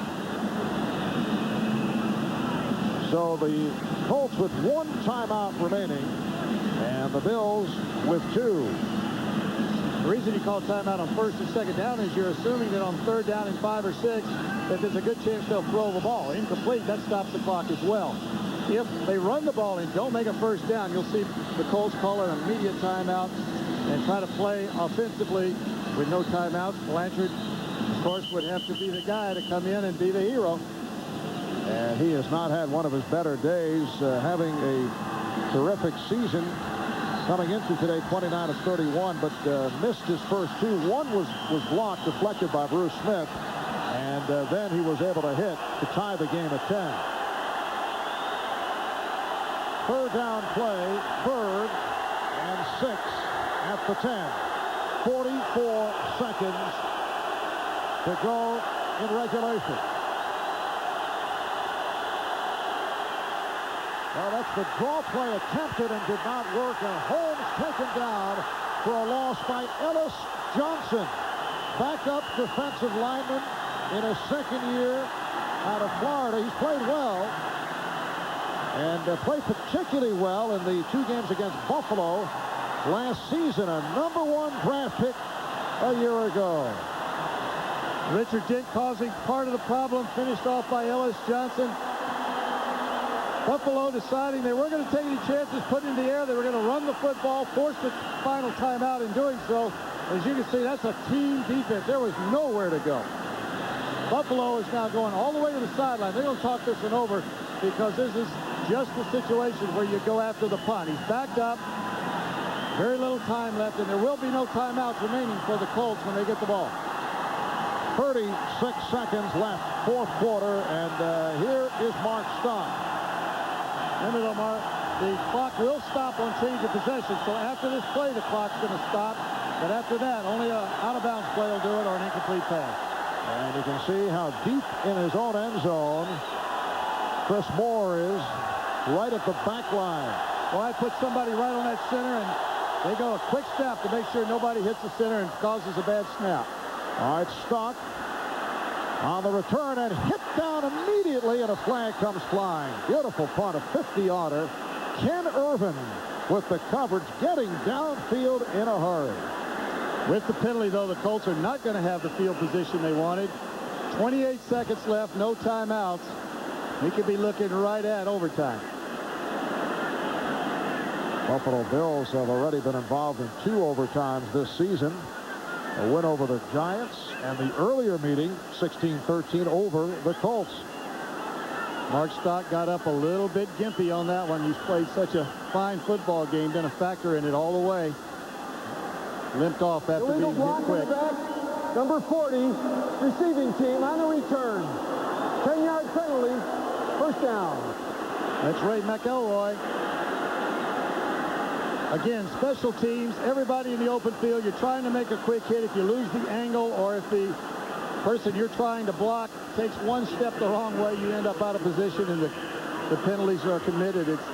It's a tough one. I tell you, that's a hard one to even change the rule on, because you still have to have the rule to make sure it's a square deal on both sides of the ball. All right, Sam, how do you play this now with 28 seconds to go? Well, I think you take a shot well down the field. You don't want to have anything happen backed up.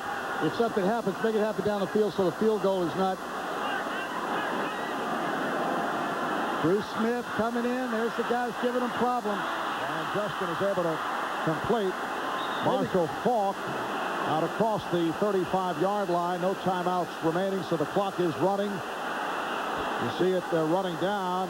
Down to 10 seconds, and they're going to run it out. Yeah, they just decided to go into overtime. The only chance was to go deep down the field, try to get a big chunk of yardage in one snap. Anything short like that, you're not going to get enough done, even if you got another snap off. So they decided to go into overtime. That's their choice. They feel like they can beat the Bills that way. So at the end of regulation, the game tied at 10. And we'll stay for the coin flip. And the fans don't like that, because they like to see a big play, the Hail Mary or something down the field with all the drama that comes with it. But the smart play is go with a high percentage. You've got a young quarterback in there. Don't put the pressure on him to make a spectacular play at the end. Second overtime of the season for the Colts. The previous one was the game against the Bills, and a franchise record 3 coming up, third overtime this season for Buffalo.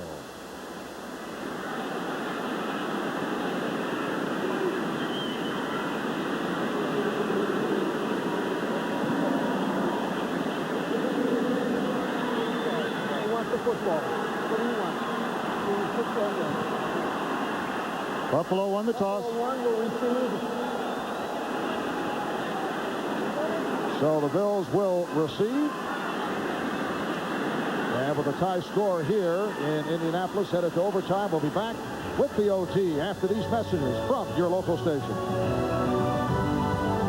3 of 44, 309 yards, and the Bills with 6 sacks.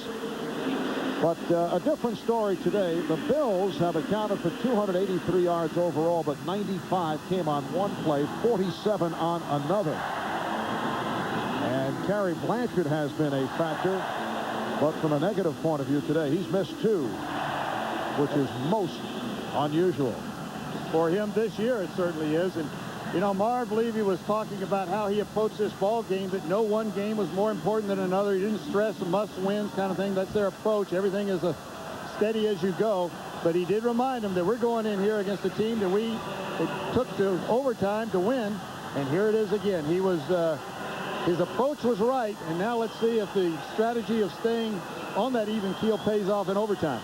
Chris Gardocki kicking to Eric Moulds and Russell Copeland. And here's Moulds, who has blazing speed. Out to the 20-yard line, cannot find the opening. And taken down at the 24 by Chris Hetherington. So the Bills will start out right there. 25-yard kick return by the rookie from Mississippi State, Eric Moulds. And here comes Todd Collins with the offense. Boy, in crucial situations as a coach, I always hated to see a rookie with the ball in his hand, because they tend to make more mistakes. when I played for George Allen, he used to say for every rookie you had, you lost one football game. And well, I don't know if that averaged out that way, but I know as a coach, I always worried about it more. The Bills start out from just inside the 25-yard line. Play fake by Collins. And incomplete. Tony Klein tried to extend to make the catch, but could not. He was covered by the linebacker, Trev Alberts. Jason Belcher's behind him, Trev Alberts, and underneath him. But Trev Alberts really wasn't there, and that's his zone. It's a little token fake. He bit for a second. He didn't quite get back there. That was just a drop pass. And again, the Bills in the no huddle. Andre Reed has been very quiet, flanked to the right. Collins to the other side. Again, the tight end. He has Tony Klein covered by Ray McElroy. And it is a first down for Buffalo. They were looking for the slant by the wide receivers, and they tried to double both wide receivers. Eugene Daniel, though, came down too far inside and left the flat open. Big game for the Buffalo Bills.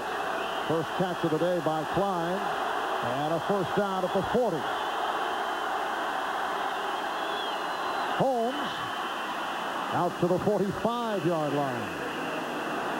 We're just underway in overtime. 40 seconds gone by. The game is tied at 10. Marv Levy and the Bills involved in their third overtime of the season. They beat the Giants in their opening game, beat the Colts back in early October in overtime. And you can see the changes being made at the line by Collins. Holmes short of the first down by about 2 yards, met by Steve Morrison. The Buffalo Bills are in a kind of a modified no huddle. They're just going back long enough to get the play because of the crowd noise, but the Colts are unable to huddle up. They're looking to the sideline, getting the signal from their defensive coach, no huddle for the defense because they're coming out too quick. Third at about 1.5 yards. Holmes and the rookie Bratton in the backfield. Oh, good second effort by Holmes, but he could not move forward. He was stopped by Tony Bennett. Big play there for the Colts. Big decision for Marv Levy right here. He's not going to chance it at the 50-yard line. Going to put that ball down. Remember, overtime is a full quarter. There's 13 minutes left. You're not playing against the clock anymore. The crowd responding to the defensive stop by the Colts. And Chris Moore on to punt from his 35-yard line. Busy day for Chris, his 9th punt of the afternoon, and he will punt to Mark Stock, who is at the 10.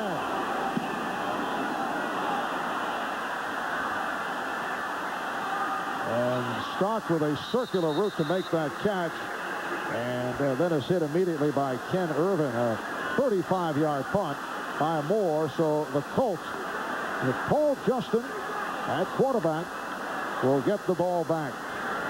That was a good play because of the result by Stock, but not a smart play right there. He had a defender coming from his flank. Very easily could have turned that ball over, and after such a fine afternoon, might have been the GOAT. But he held on to it. The result was good, but he's got to not take a chance now. He's got to play smarter football in this overtime period. Indianapolis from its 15-yard line. 2.5 gone by in overtime. The lone deep back is Marshall Faulk. And Justin stepping up. And the catch made by Faulk for the first down. Bumped out by the strong safety, Matt Stevens. It's a 13-yard advance. Because of the speed of Marshall Faulk, there's a mismatch out there. Even though he's lined up wide to the right side, out of the screen right here. But the protection is good, especially right here. That's Bruce Smith on the left side that's been giving the Colts so much trouble all afternoon. The last 2 or 3 plays, they've been able to contain him. That's a career-high 13th reception, or rather 10th reception for Marshall Faulk. And down goes Justin, taken down by Ted Washington. Boy, it's tough to set up on a down-the-field throw, having to let things develop when you got guys like Ted Washington and Smith, Hansen playing so well in the pass rush, the quicker throws probably would serve them better right here, but they just hit a big one down the field. They went back and tried it again. Now they find themselves in a bit of a hole.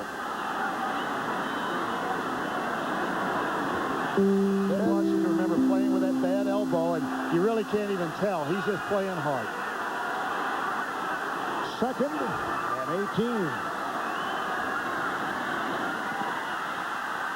Off the pump. Again, the completion, but well short of the first down. Sean Dawkins with the catch, and Mark Maddox with the hit to put Dawkins down. 3rd catch of the day by Dawkins. Well, I'll tell you what, this offensive line, who's had trouble during the day, especially trying to contain Bruce Smith on the left side. Now you see they assigned 2 offensive linemen to him. They are doing a job here in the overtime. That is 3 plays in a row that the quarterback held the ball a long time. 2 of the 3 are big completions. So a 3rd and 5.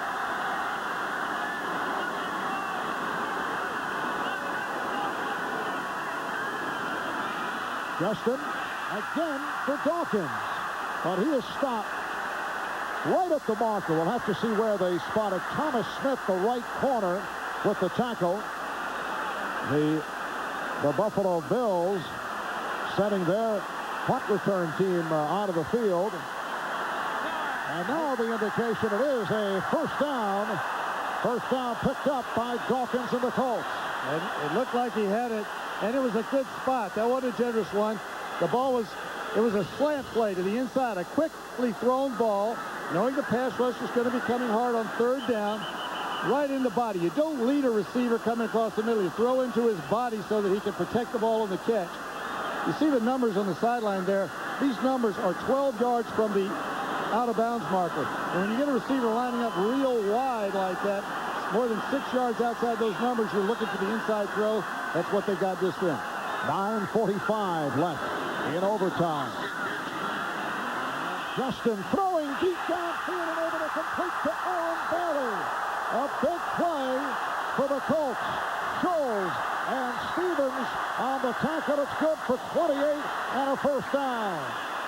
Beautiful catch by Bailey, because you don't know when you go for that ball if somebody's coming from nowhere to hit you. A better play, though, by Paul Justin in the clutch of a ball game against a tremendous defense. He's standing in there and rifling the ball right down the field. And Justin, remember, is a guy that has been hit all afternoon. It hadn't bothered him. He told us yesterday he wasn't going to try to step out of bounds or avoid contact. He was going to go out here and just take it. It is a first down at the Buffalo 33-yard line. And the fullback, Cliff Gross, got the call, met by Gabe Northern. Now you're in a dangerous area right now. If you don't make many more yards, you almost have to take the field goal. But if you miss, then you leave the Buffalo Bills with good field position. Gardocki 4 for 4 going into this game from 50 yards or more. Blanchard is 4 for 4 going in with 50 yards or more. So he would be right at that 50-yard field goal range right now. Blanchard today has missed from 33 and 41. He hit from 25. 2nd and 8. Falk saw that opening for just an instant and then was taken down by the combination of Hansen and Spielman. Boy, from up here, you were seeing what I was seeing. It looked like he was going to pop right through there. Earlier in the ball game, Marv, I think he would have done it because the explosion was there earlier in the game that we don't see right now. And what happens is the wear and tear on a ligament or that toe that is bothering him, even though you've got a little steel plate in there to try to keep the movement to a minimum, it starts to wear and you can't push off on it like he was early in the game. Well, this would be a 47-yard field goal attempt from right here. It's a third down and 6 at the 29-yard line. Out of the shotgun.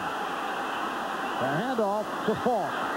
And he was looking to pick up a couple more to set up the field goal, and the Colts are disappointed. Sean Moran with the quick move to cut off Marshall Falk, and they're sending on Kerry Blanchard, who, as you mentioned, 4 of 4 from 50+. However, today he's missed 2. One was deflected, And he missed from 33. He's looking to wrap it right here. And this is a 49-yard attempt for the game. Gardocki will hold. The angle is to the left. The high snap. The kick by Blanchard is good. Oh!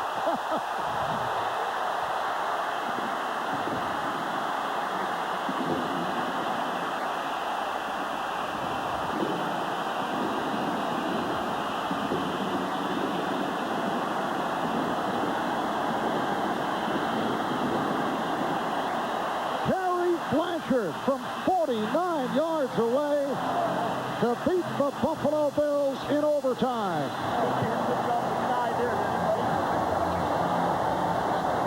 So with 6:46 to go in the OT, the Indianapolis Colts returned the favor earlier this season. The Buffalo Bills beat the Indianapolis Colts in overtime.